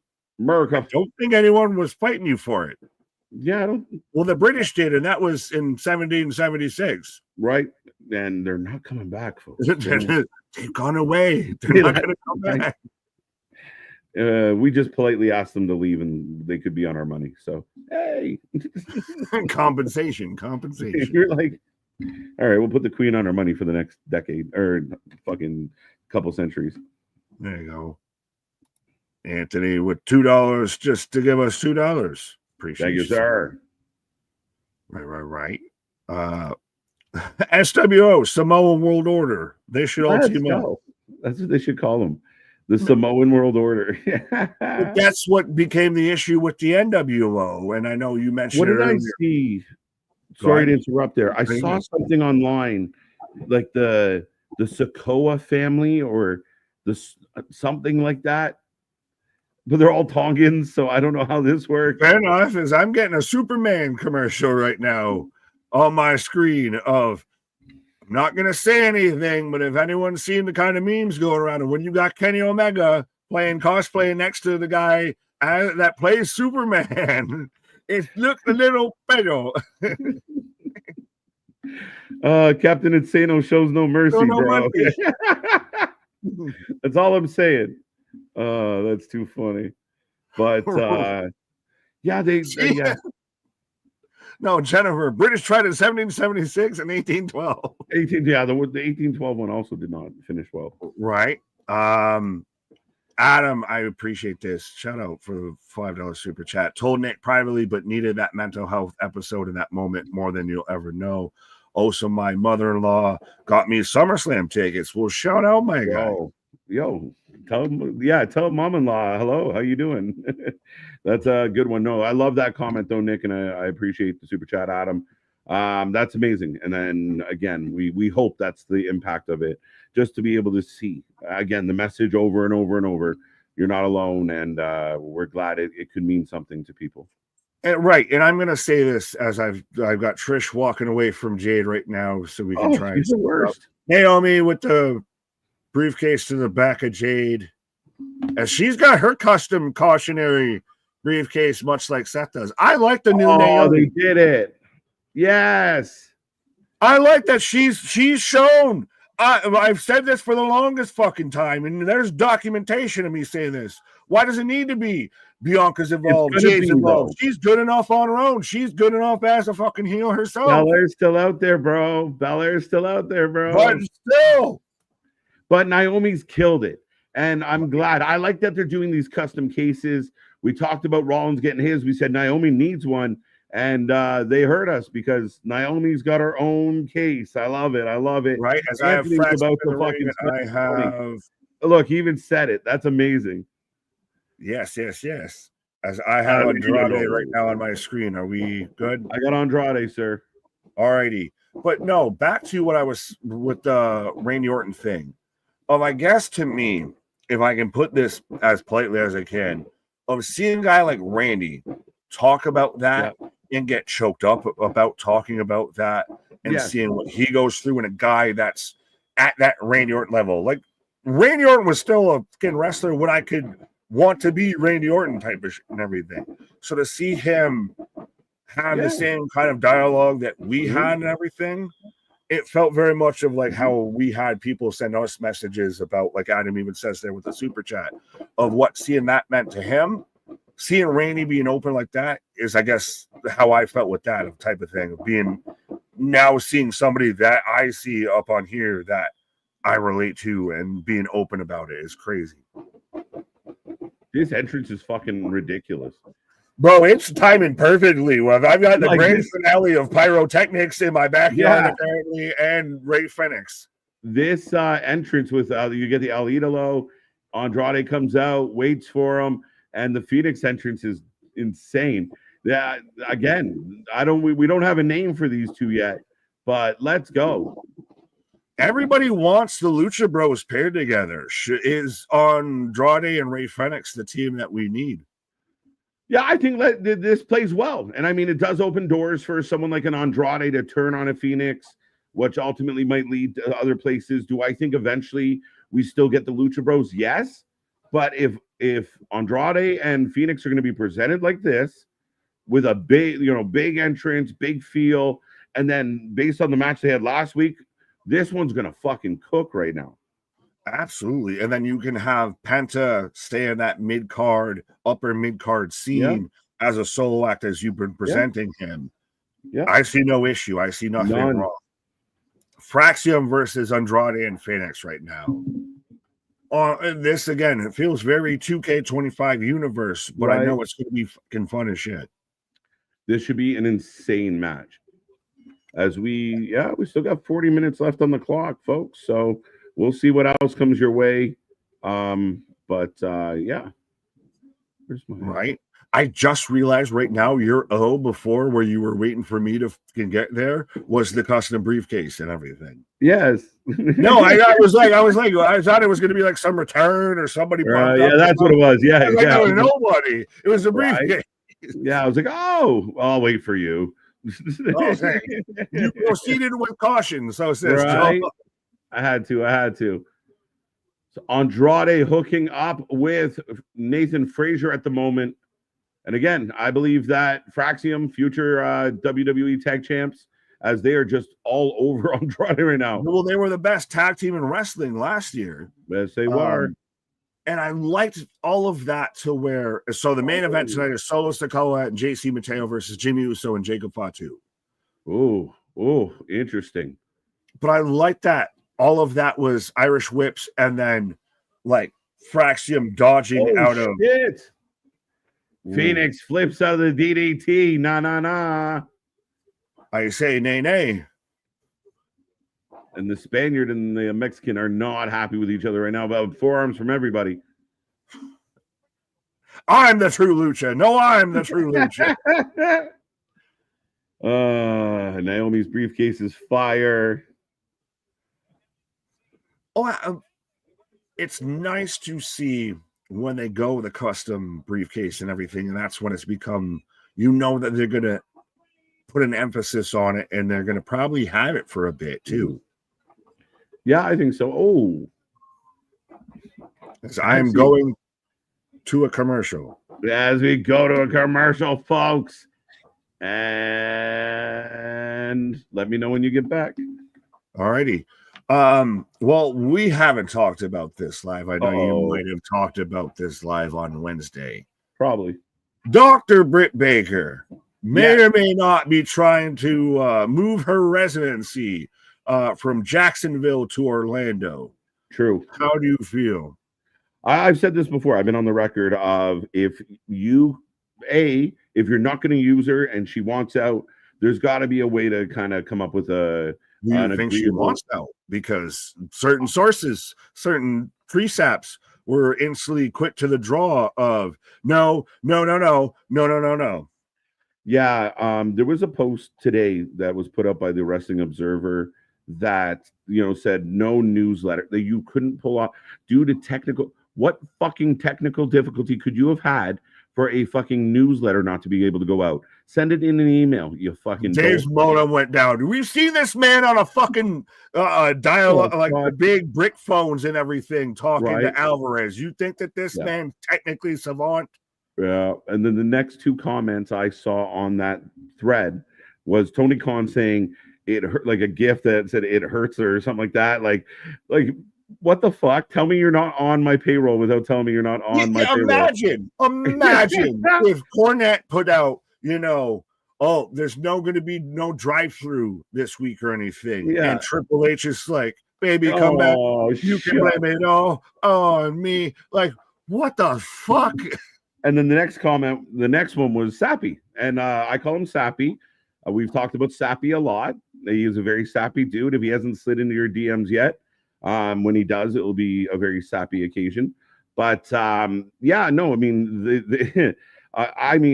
challenged something with him that now he had to go do a special episode of what is creative control, because so many people are chirping him about his defense of everything. Again, tell me you're unbiased without, with actually being unbiased instead of, oh, no, I am. Well, telling me you're unbiased and then acting like you're not doesn't make any sense to me. And I rambled so far. I have no idea what the original question was, but we are rolling on. And what were we going with here? Fair enough. I think you've even deviated to the point to where Britt Baker. Yes. Britt Baker. Sorry, I got on my tangent about people I don't like. Oh, don't worry. Well, we can talk about fragile egos all day. Trust me, the IWC's littered with them. Oh, it's fragile as could be. It's fucking. There's just a fucking dozen eggs out there. But Britt Baker, if she becomes a free agent and you are the WWE, knowing what she could do with just natural charisma and energy, the idea if you could bring her in and she could dedicate to it, train, she can be something. The questions are, does she want to commit like full-time schedule, be on the road more, put her own personal business on the back burner? We don't know if any of that's true. I'm back from action. I'm back in perfect. action. The issue with AEW is they're not using her. The last time we saw Britt Baker, she was standing in the ring yelling at Serena Deeb, nobody cares. And she was right. Nobody cared. She got no response in Pittsburgh. In Britsburg, they had stopped giving a shit about Britt Baker. To me, Britt Baker is another example of Tony doesn't know how to make stars or keep them stars. Eventually, we're going to be tired of seeing certain people. And Britt Baker's a great example of that when you don't book them well, MJF might be another one, but when you don't book them well, we get tired of them being on TV. I think there's a lot with Britt. If you can bring her back into the fold in AEW, fine. I don't know if she'll ever be the same in AEW. I think the WWE could make her way bigger than she's ever been. You would have to entirely revamp a lot of shit for her to be anywhere near involved in that level again. I feel in AEW, as I got Phoenix and I'm almost going to call him A-Kid, Fraxium. Yeah, Fraxium. But Britt goes to NXT, and again, it's still the same thing that I've said before with WCW, and respectfully, even TNA has been a victim of it, Anthony, at times before they've been on this resurgence of you have to have talent that can survive the booking. Yeah, that's more the thing, is that they get booked into oblivion, and there's certain talent that manages to survive, to find a fucking life raft, right, or it's just that good, that undeniable, that they overcome shit booking. Britt's in the wake of shit booking right now. She is such an afterthought. She has been so remiss. I know there's been the talk of health issues, and then there was relationship stuff and all of that. But again, I, as a wrestling fan, should know that much. I only know that much because of the company she worked in. Yeah. And I mean, again, I don't know if she'll ever be able to, like, people are talking about her being in this the Gauntlet Casino match All In. I don't know if that's the answer. Like, she's a big deal. Yeah, we're getting the three amigos. We got Phoenix going up top with the little Eddie Shuffle Frog Splash. I love it. Love it. And well, it's recent of when Eddie passed too. Yeah, 1.5 down at best. No, Britt Baker at one point was in the comparisons to Charlotte Flair, to Becky Lynch. I think that conversation is very much past. Yeah. I think that conversation is no longer relevant, discussed. But is it not like kind of like a Wardlow, kind of like MJF, where they really like kind of got themselves over? The fans fell in love with them. They had really good matches. They had some good angles. And then the booking disappeared, and we all kind of shrug when we see them now. And that, to me, is the biggest testament to a booker. Like, name after name, we get really excited about people, and then they don't become anything. But Danny Garcia's, in title matches, and people that we're not interested in are winning, belt left, right, center. Wow. Andrade just falls through and breaks up the pin after a hell of a tag team move there from Fraxium, as I go to commercial break again here. Okay. Right now. Let's go, folks. We are rolling through. Where was it? Oh, David MC. I met Tony Khan in 21 in Philly. He's honestly one of the nicest people I've ever met. Genuine guy, not as close as he appears. I don't think either of us are actually like fully shitting on Tony. No. I am like confirmed. I feel that he would be the nicest guy to meet and everything. Yes. I'd love to have a conversation with him and everything like that. I just really, I think that there are things that need to be fixed, and B, I hate that there is this bubble, like he's the fucking bubble boy of everybody's like helicopter mom over fucking Tony Khan. Yeah, a little bit. You can't say anything fucking critical. You or you hate the fucking man. Yeah.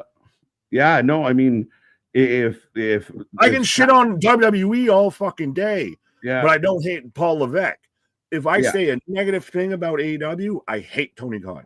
Well, yes and no. And I mean, I've been critical of Tony. I'm not going to lie. And, you know, I've had my problems. This Wednesday, I had a lot of problems. But I think the biggest thing hurting Tony Khan is the same thing that hurt Eric Bischoff. Nick, that's your cue. But yeah. Well, it's interesting with now this one. I got to do it like more exaggerated and everything.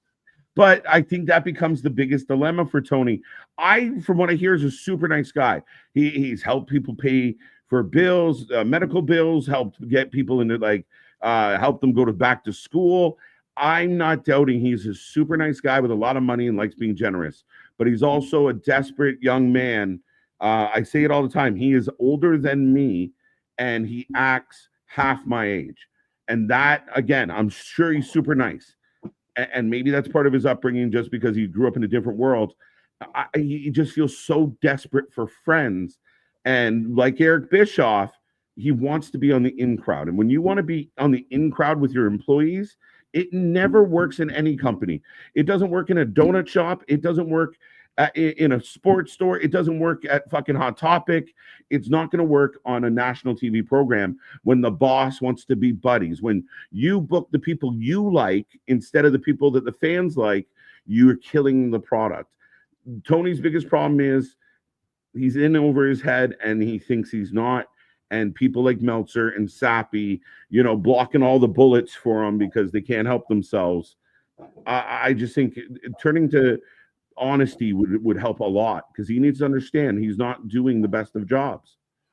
AEW is one of the best things and the worst things. It was the best of times and the worst of times for modern pro wrestling. Its fan base is probably its biggest issue. Like it's diehard, ride or die, the people that actively declare themselves as sickos. Sorry, anybody out there, but your collective representation online does you no service. Yeah. Product wise and everything, again, it's gotten a lot of talent, you know, introduced to a lot of eyes and everything. It can be really great and everything. It actively Tony's providing an alternative. But again, much like with anything, same thing with any other company. Why is it when we're critical of AEW is that we hate the company versus we want it to do better? That's the that's I don't get why it needs kid glove treatment. Well, and I deal with that on Wednesdays a lot, Nick, because if I didn't give a shit, sorry. We've done shows as I got Frazier going to the top. I got elbows fighting through for Fenix, tagging on Andrade. You suck. Fenix over the top. Did you say Frazier or Axiom? No, Axiom. I got 2 count from Andrade. I got tagging on Andrade. So okay. Sorry, I didn't mean to throw off your entire conversation. We can get back. No, not at all. Not at all. We're trying to make sure this is good. It's just we get talking and we forget to who we can do a simulcast and a podcast at the same time. Right. But I got a 2 count right there. So I think we're okay. Now, I take heat with the Wednesdays because I mean we've done bad shows. You and I have covered a lot of wrestling, and on the nights that we're here, and it's not a great show, but we're not really invested in said company. It's an independent, a smaller show. We just kind of go with the flow. Oh my God, ha ha ha! But Wednesdays, the criticism, the frustration is because you give a shit about the company, and that's where it's coming from. And I like the fact that, and I see it from our chat at times. Don't just say what's wrong. Like offer some solutions. I offered a complete solution to everything they're doing with Hangman Page and Moxley. And, you know, I think it's a much better approach. But Tony does what Tony does. The biggest issue becomes it feels so Vince McMahon. Like people talk about Triple H. Tony books more like Vince than Triple H does. Oh, for sure. For fucking sure. Well, and even then, we don't always agree when it comes to anything like that. And it's still when you just say something sucks, you don't help anybody. If you're going to say something sucks, explain why it sucks. Right. Phoenix Splash from Frazier 1, 2, Codebreaker onto the pin. Wow. Everybody down. But yeah, no, again, we're critical of everything. I want all the wrestling to be at the best that it can be. Yeah. I don't get why, if you say anything negative about this certain selective company, you instantly hate everything that it stands for and anything that it could ever be. It's like, no, I can still be critical of the product and not the product. Go ahead. Big move. Wow. Oh, that's the cleanest boot into a fucking back elbow. I love that. And Phoenix is hugging somebody. Like, yo. But that is huge. These two together is something. That is the tag team. That is the tag team. Sorry about the three for Andrade. Yeah, sorry about the Lucha Bros not being a thing. This is your tag team. I know I got the hug. Unrated finisher from Andrade. Like there's too many knees and elbow finishers. Andrade with that fucking twisting neck breaker DDT kind of combo. It's so nice. See, to me, I love though the most out of that is his like the boot into essentially the Judas effect. Yeah. He does it, and it always looks like he perfectly is just following through with it. Yeah, like he's just falling, and that's how it lands. It's not a stop frame to hit it. As I got Damian Priest and Aleister Black. I am not there. I got Andrade and Fenix celebrating in the ring right now, and now I got Priest walking backstage. I like Priest and Malachi going against each other here.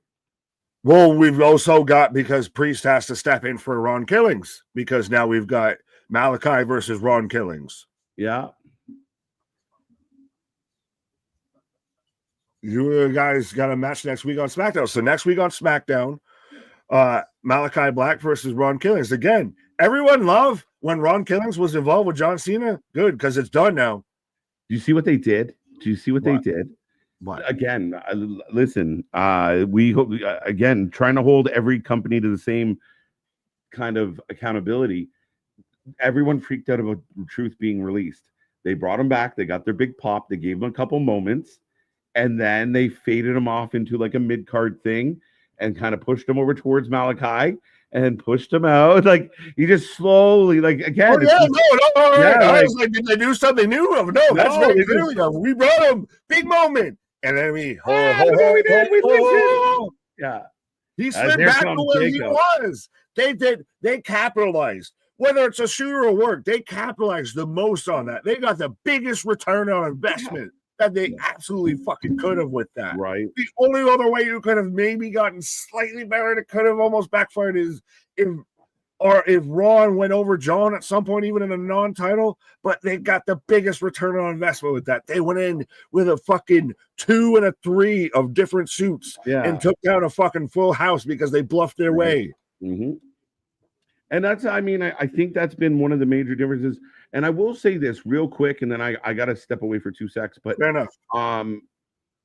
The one thing I will say about Tony Khan is I feel like in 2025, Tony Khan got quieter. He got less braggadocious. He's had some moments. And I recently, like when you kind of manipulate the stats and put it out there, and the simple-minded go, oh my God, we're doing so good. Right? There's one moron that every week tacks on 500 to whatever the viewership number is. Tax on 500,000 every week and post. AEW did 1 million, like just fucking dumb shit. But sometimes Tony is his own worst enemy. Like the leader of the tribalism happened to the guy that started it all was Tony Meltzer, sappy in a way. Like they create this divide, and the certain people in the world that act like they're the first person to ever watch wrestling, or they're the only people that ever understood wrestling, and everyone else is a moron. It blows my fucking mind to be that ignorant to people that you want to be fans and people that you expect membership from to help build your income. Right, but we will never be ignorant to you people. Never. As KJ takes a pause for the cause as I'm in a commercial break, but yes, no. I get very much with all of that, as I had Jacob Fatu come out before we go to commercial break here. Yada, I mean, the Samoa Werewolf has arrived, and again, how much do you have to stack the army against Jacob if he just showed up and already decimated all three of the people that are here tonight? All of that new bloodline outside of Tala, all in one shot by himself.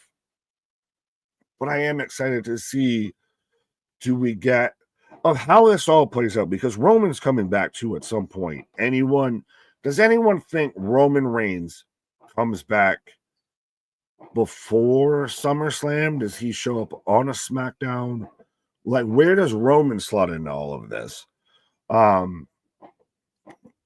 it's interesting of now what new-ish version of the Bloodlines form here. Like we talked about this earlier, of they all feel like spinoffs, like they're all tangentially connected and everything like that. It's, again, it's, there's Laverne but no Shirley type of thing. Scott got you, Mr. Quake, Rizzo, but yeah, well, Christ, I don't know why you're making me think of that of now with NXT Rizzo in the storyline. I'm probably sure no one else thought of that way, but yeah, definitely Rizzo. I think Tony Khan is insecure, coddled by his family. Fair enough. Well, Miss Quake's just on one, but Daniel Berry Sports. Hey, everyone. Happy 4th of July. Absolutely is. Surprisingly enough, we're into like the last 15 minutes or so of the first, I believe, of 2025, if not the first in like 6 months or so, of a 2-hour Friday night SmackDown. And overall, I know we've talked about some other things in this, that, and the thirds, but I do really think that this has had a much better pace. Even though it's been pre-taped, there's not been a huge lull. I get, obviously, anyone can complain about the commercials and the timings of that and everything. But I don't think anything's had a huge lull, and I think hopefully if they go like next week when they hopefully actually advertise matches instead of just segments before the show kicks off, that it's really going to have this super nice clean pace to it, like NXT does, how Monday Night Raw's really figured out. And that's the thing, is Monday Night Raw is the example, because it went from 3, and yes, I know it's now still debatably 2.5, 2 and 15, all that. Excuse me. But it is very much adjusted. It has been for the longest time. Monday Night Raw was the benchmark of 3 hours is too much in wrestling. And then it's pivoted, and it's still kind of close to it. But it doesn't feel anywhere near the same. But yeah, so we're bigging up all the WWE podcasts, which halfway, bless you, thank you. I coughed, but thank you, Hachu. Hachu be with you and also with you. Yeah, if anyone knows, anyone over at Sirius Radio or LeGrec or anything, we'll be part of that whole pro wrestling 24/7 out there on Sirius XM. But special guest appearance next Friday, Jelly Roll. Hey, how do you say? And next Friday, we're getting the WWE Tag Team Championship of the Wyatts taking on the Street Profits, and we're getting R-Truth versus Aleister Black. So, okay, so see, now that we're not in a taped mode and everything, we're already announcing stuff for next week and all that, and their actual matches. And we're going to get Jelly Roll. So it'll be a fun little 2-hour SmackDown. We're bigging up to Trish Stratus versus Tiffany Stratton, former tag team, a former tag team, not tag team champions, but former Maple Leaf jersey wearers, which still was a hell of a goddamn image. And Naomi versus Jade announced for Evolution. Okay. All right. Because the Evolution card was so far JC Jane with Fallon Henley and Jasmine Ninks versus Jordan Grace for the NXT Women's Championship. Io Sky versus Rhea for the Women's World Championship. Raquel and Roxanne versus Alexa and Charlotte versus 2 teams to be determined for the women's tag belts. the Women's World Championship Battle Royal for a shot in Paris. Tiffany Stratton versus Trish, and now they added Jade versus Naomi. So Jade's going to take on Naomi. Interesting. And Evolution, well, and the Evolution as I've got Solo Sikoa coming out right now, sir. Oh, okay. I'm getting the replay from Night of Champions. Okay. But yeah, they just announced that. And how do you feel though that Evolution feels like it's been slightly last minute build? Oh, I don't think so. I think they've had so much going on. I don't feel like, I mean, we still got a little bit of time before we add to it, but I think overall it's been okay. Yeah, I don't know. I don't have any issue with the build of Evolution. Well, I'm now getting the replay from, so I'm a little bit behind. No, I stopped up, so we're about the same now. All right. I got Tala Tonga, choke slam, Jacob onto the table. Lone Star, taking it all. Yeah, Def Rebel stay the fuck away from Solo's team. Right. But yeah, I'm more concerned about All In's build. Really? Yeah, because I feel like it's lacking matches, and there's not a lot of like the Hurt Syndicate versus Jet Ski. Well, so right now I've got Solo parading around the championship with Jeff Cobb and Jacob and Jimmy. Okay, let me know when you get the bell, sir. Ding, ding, ding. All right, I will let you know the ding, ding for the ring, ring. But I think there's certain matches that I think I got ding, ding right now.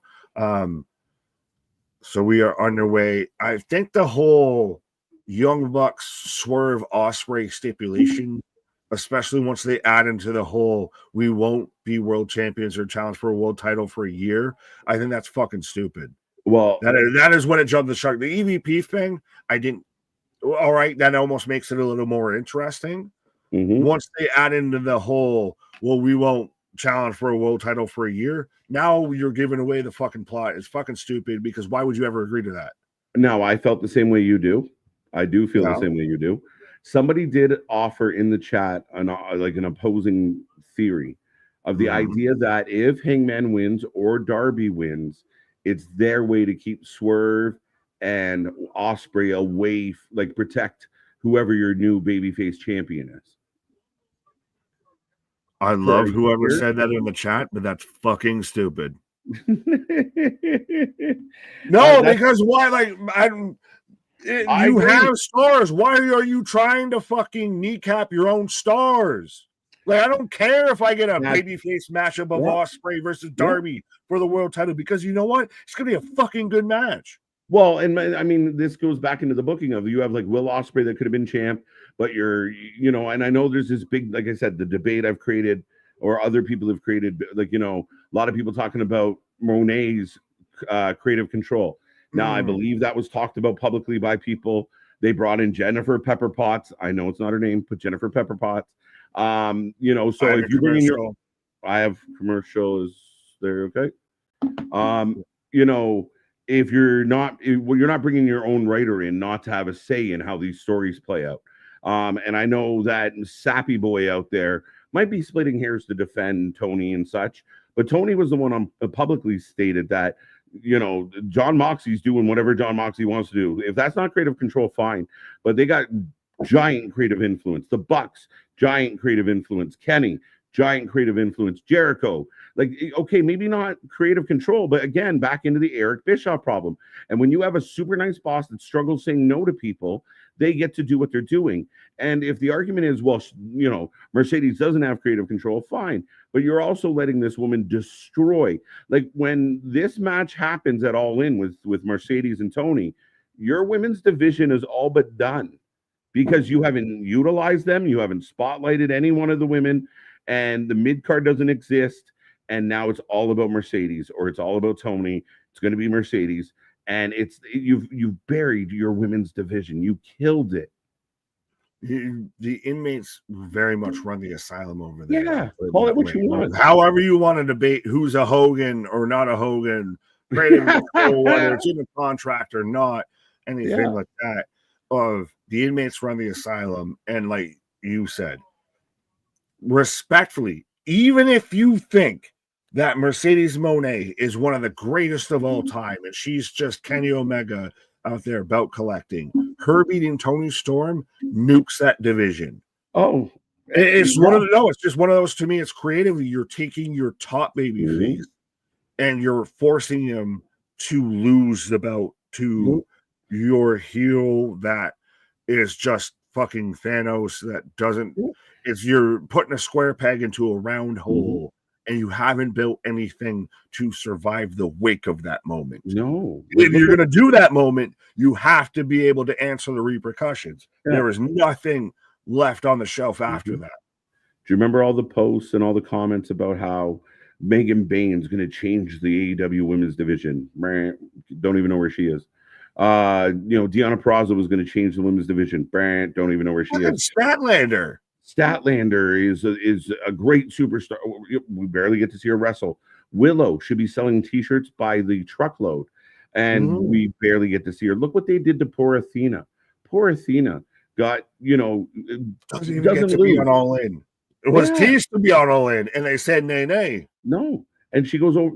She goes over 500 days without losing a match. Gets called up to just take an L to Mercedes and move on. No revenge, no follow-up. I'm sorry. I'm doing the mom at the cheerleader meet and everything, clapping the hands right now. The Italian in me very much came out as I'm back in action, as I've got JC Mateo and Jimmy Uso playing game of tug and hug as Jimmy's trying to fight for a tag to Jacob.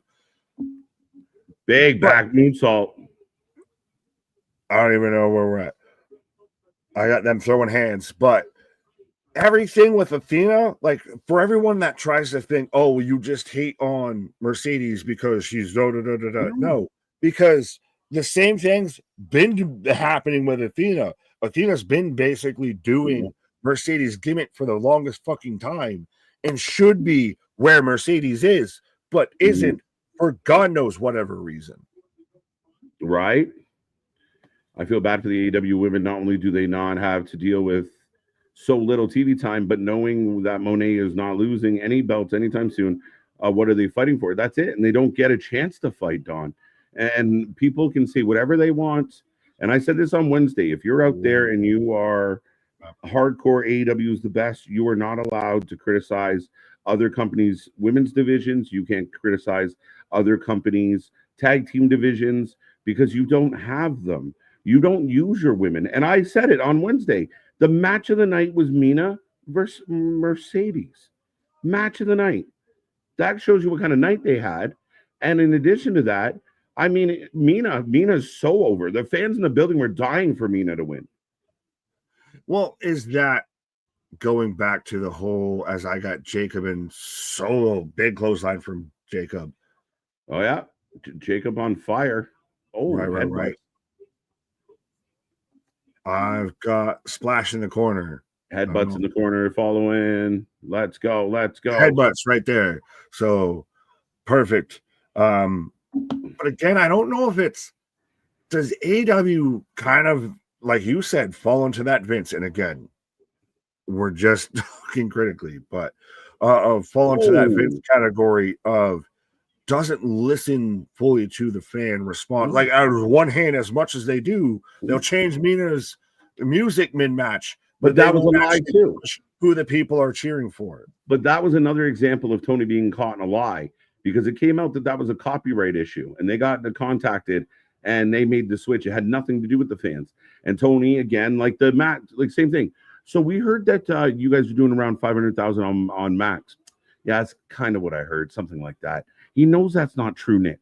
And then when it came out that it was somewhere in the area of 50,000 to 80,000, people, oh no, that's not true. They don't believe the TBS exec. They believe Tony. What do you believe? And when Tony says I listen to the fans, that's Meltzer. That he listens to guys like Meltzer's and people that are on the Observer Wrestling Board that, fucking make a mess in their pants every time somebody goes through a table. Big super kick. I got the super kick right there. The last thing I'm going to say on this, because we are watching SmackDown, and we're in the main event. Oh! Jimmy goes flying there. gracefully falling. Jacob going flying too, but I like how they very subjectively like put out the demographic chart. I can bring that up for AEW 300, and no one paid attention to the fact that it was a demographic chart versus overall viewership and everything. They very much Mrs. snake oil salesman, big DDT, Impaler DDT. I talked about this on Wednesday. The key demo that we heard about for years. Prettiest Samoan moonsault. And that's it. Interesting. As Jacob and Jimmy get the win here tonight. You're gonna get something towards SummerSlam with this combination.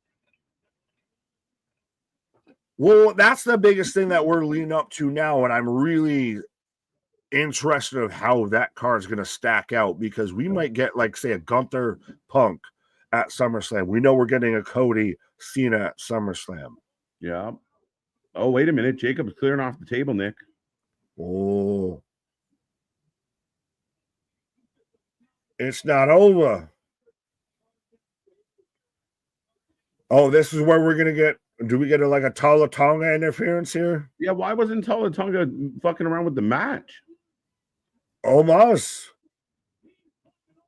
Jacob going to the top. Oh, wait a minute. Yeah. Tala Tonga. It was a 7-footer, like one of the Michael Myers shit. This man just slid in like a smooth criminal. Stealthy giant. Tonga Loa. Yeah. Jimmy getting booted. Does Jay show up and then close out both shows this week? Big Jim down. Size 18 boot. The Bloodline 3.0 regrouping after their loss. So saving face, the heels getting the heat back. Tour of the Islands. That's still such a fucking cool move. Especially because we're so wired for it to go the other way. When he stops and goes back, you're like, oh, neck breaker by Tonga Loa. Well, and I like this because this has shades of the Shield. Dark State's trying to do this type of shit. I can't fully be mad because I've won for the longest time toward the Bloodline kind of went in that avenue of hired mercenaries, hired guns. Oh, and this is a bit of what they sacrificed Jacob Fatu, the Samoan Spike. Yeah, you pick him up. We're gonna shoot. They're gonna shoot powerbomb like they did with Punk. Right. Yeah, Jennifer, this is okay. Him taking that L is not a problem here. They're saving it by doing this, and the fact that you keep Jacob strong, but you keep the Bloodline 3.0 looking good. So for my money, I'm okay with it. I think the booking is still very strong for Solo. Remember, he's your U.S. champion. Oh, shoot, powerbomb with Hikuleo in the Roman spot through the table. And they look badass. JC, Hikuleo, Tala Tonga, and Tonga Loa with Solo standing above them. It looks pretty good to me. That is a fucking image, and that's very much a way we talked about at the start of the show, to where they were getting taken out of a car and everything like that. But this is how you end the show. I dig it. I like it. And you're putting them over like Rover. Solo's just standing there with the U.S. title, and we still don't even have a Tama Tonga. Yeah, there's still more to come. So what will the response from the baby faces be? Where will they go with it?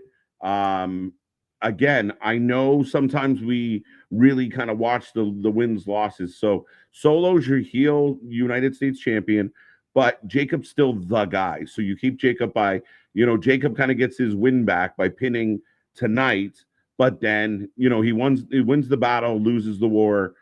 We'll see where this goes. I got no problem with it. Pretty strong ending to the show. The mid card on SmackDown looks great right now.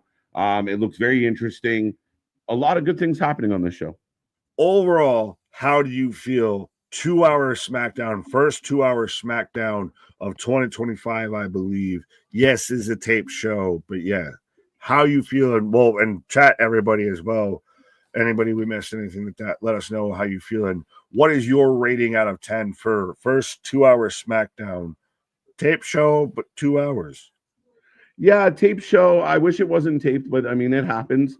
I think the wrestlers are very appreciative of the new management who allow them to have holidays and such off. So it's pretty cool. Can I think quote the missus real quick when I told her that they scheduled Friday Night SmackDown so she could have that they could have 4th of July? Her quote was, "That's nice. That's nice. That's nice." That's what I was just like. You don't expect that type of thing from pro wrestling anymore. No, and you don't expect it from the WWE. And this is the things that, like, a lot of people throw a lot of mud and sling a lot of mud at Triple H and trying to accuse them of being certain ways. But I think from the response from what I've heard of the wrestlers that work at the company, it's organized. It makes sense. You don't have a sporadic old man running around ripping up scripts. You're getting time off. You're getting taken care of. You feel better. It's a friendlier environment. So that's a great job.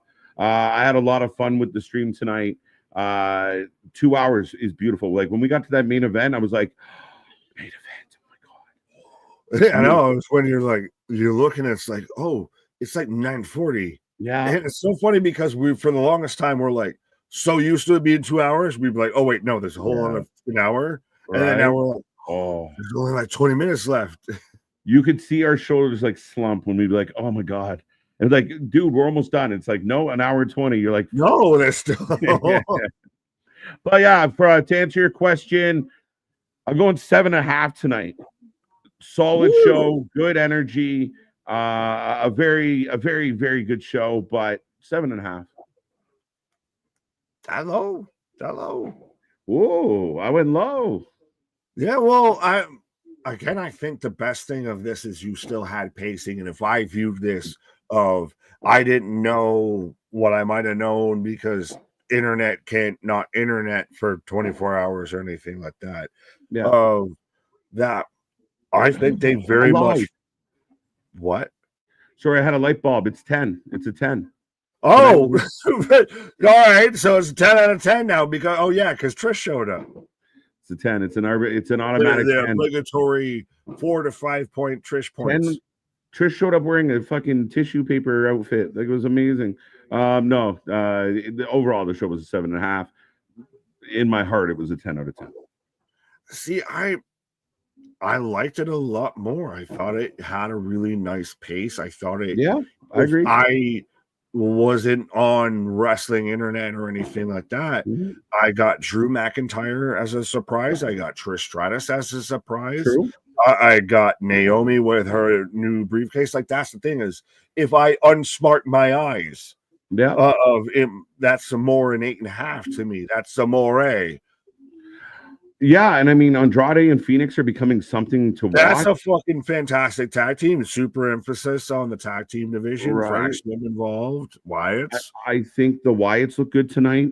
It was a solid, again, a bit of a throw it all together match, but I think the crowd, I still, there's the nostalgia pop for me, just with the Fireflies, the visual.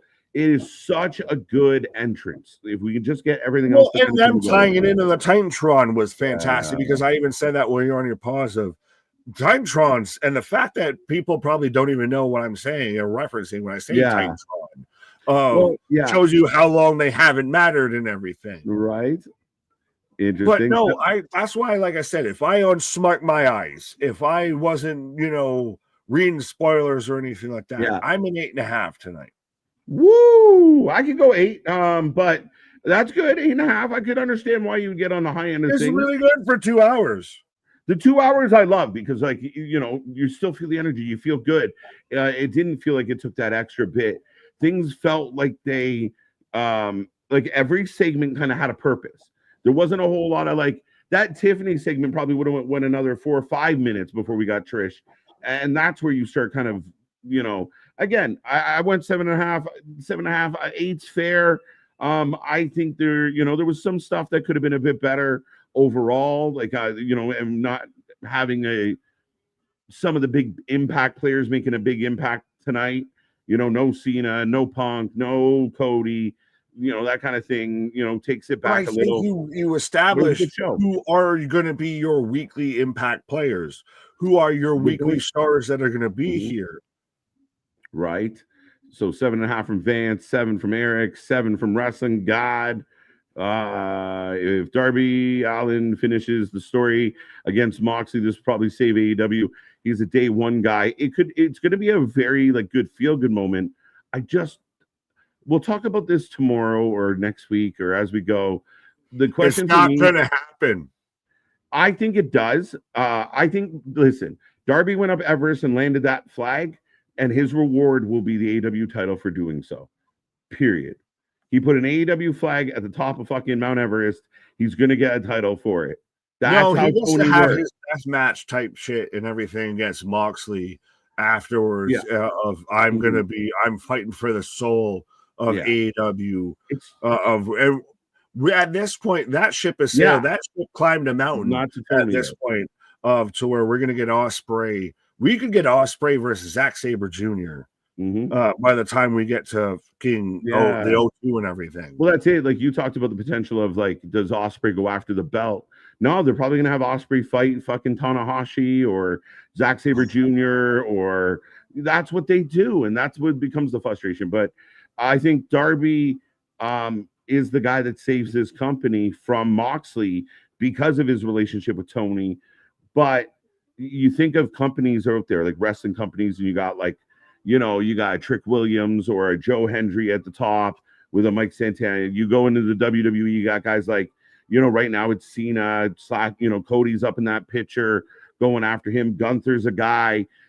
Darby, if you put them all in a row, Darby doesn't quite. I know you're dying here. Darby doesn't quite fit the mold. You were going to say. Well, I have a question for you, and I know we're bowing out and everything like that. But if you're Tony Khan right now, of where your company stands and everything, do you pivot all the way to Darby wins, or do you go with what you've already had pretty much been set in motion and everything? The only thing that I'm a little bit hesitant on is the idea of the Adam Page arc, the redemption arc. So you have the moment, and then it crashes and burns of that, and that's when you can have the Darbys, the Swerves, the Ospreys, the other people that have very much been more involved. That's the thing is, I see where you're going. To me, it's just I don't do such a hard pivot. If it's my company, remember, I go with what I'm going. Just remember, they left that as a to be continued, though. That's part of the problem for me. They left that. We last saw Darby right? Same Darby channel. A car in a John Moxley. Right? Same Darby channel, same Darby time. We'll be back at it. Mega going, hey, take care, everyone. Lone Star friend. See you later. Vance, thank you. 2 hours, 7 out of 10 from Wrestling God. You too. God bless, guy. Let's go. KJ, we doing Collision tomorrow. We're technically doing Maple Leaf Pro, but we might peek at some Collision, though. If Tony wants us to care about Collision, Tony has to care about Collision. Well, but Ibushi showing up on Collision wasn't enough to make you care about Collision? No. I mean, again, the Bushi-Okada match was nothing to be fucking happy about. 7.5. Again, watching two old Japanese men hit each other slowly is not fun. We've been already talking about AEW enough. I ain't gonna fight you on that mountain. Yeah. 7 out of 10, 8 out of 10, 6.5. AJ might be a little low for my liking, but okay. Collision, who's Rick Dawson? Collection. Wait, what? 6.5. That's too low. And my neighbors have started the booms. Yeah, we're getting some booms here too, oddly enough. If anyone says or uses that word, buried. Different show, never give your opinion again.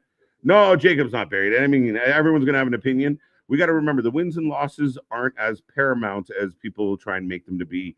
And again, the L tonight, I mean, everything's fine. Right. Another new channel to check out, Days Vacation. All right, Rick, thank you. But tell all your friends to check out this one. Wrestling Proud, 8 out of 7. 8 out of 10. I read his name. 87, 8 out of 7. 8 out of 10. Let's go. 7 out of 11. Stratisfaction. Stratisfaction guaranteed. I'm very happy about Trish partaking in some WWE programming. Faith in Darby, says Dave. Could happen. Hangman will lose. See, that's the interesting debate. We do have a triple threat preview show next Thursday, folks. We're going to be here. We're going to talk about all 3 shows that are going to be live that week at 4. I lied. There's 4. I was gonna say, well, don't worry, because on Saturday we'll be here live straight through for all 3 of them. If you missed us on WrestleMania, we've got the summer blowout blockbuster Hollywood Bash at the Beach Bonanza for you. We'll be here live straight through for all 3 shows, 4 shows, 7 shows. I don't know. All the shows. But ladies and gentlemen, 9.5 from Mr. Quake.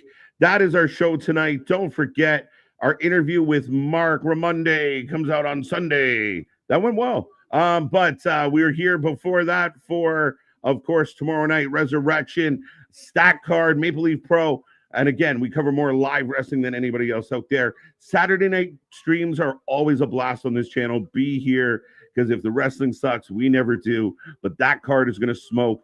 And good old Canadian headlining. I like it. Wrestling with Mental Health is up now. Our interview with PCO is up now. We got more original content, more interviews, more stuff on socials. Go check out all the stuff. Go hashtag WFU or W4LN. Go give Go give Sappy out there a hard time for just being a dick. And other than that, thank you for being here on a Friday night. Come back tomorrow. Check all the buttons. That's a long-winded thing. But be my Frankenstein.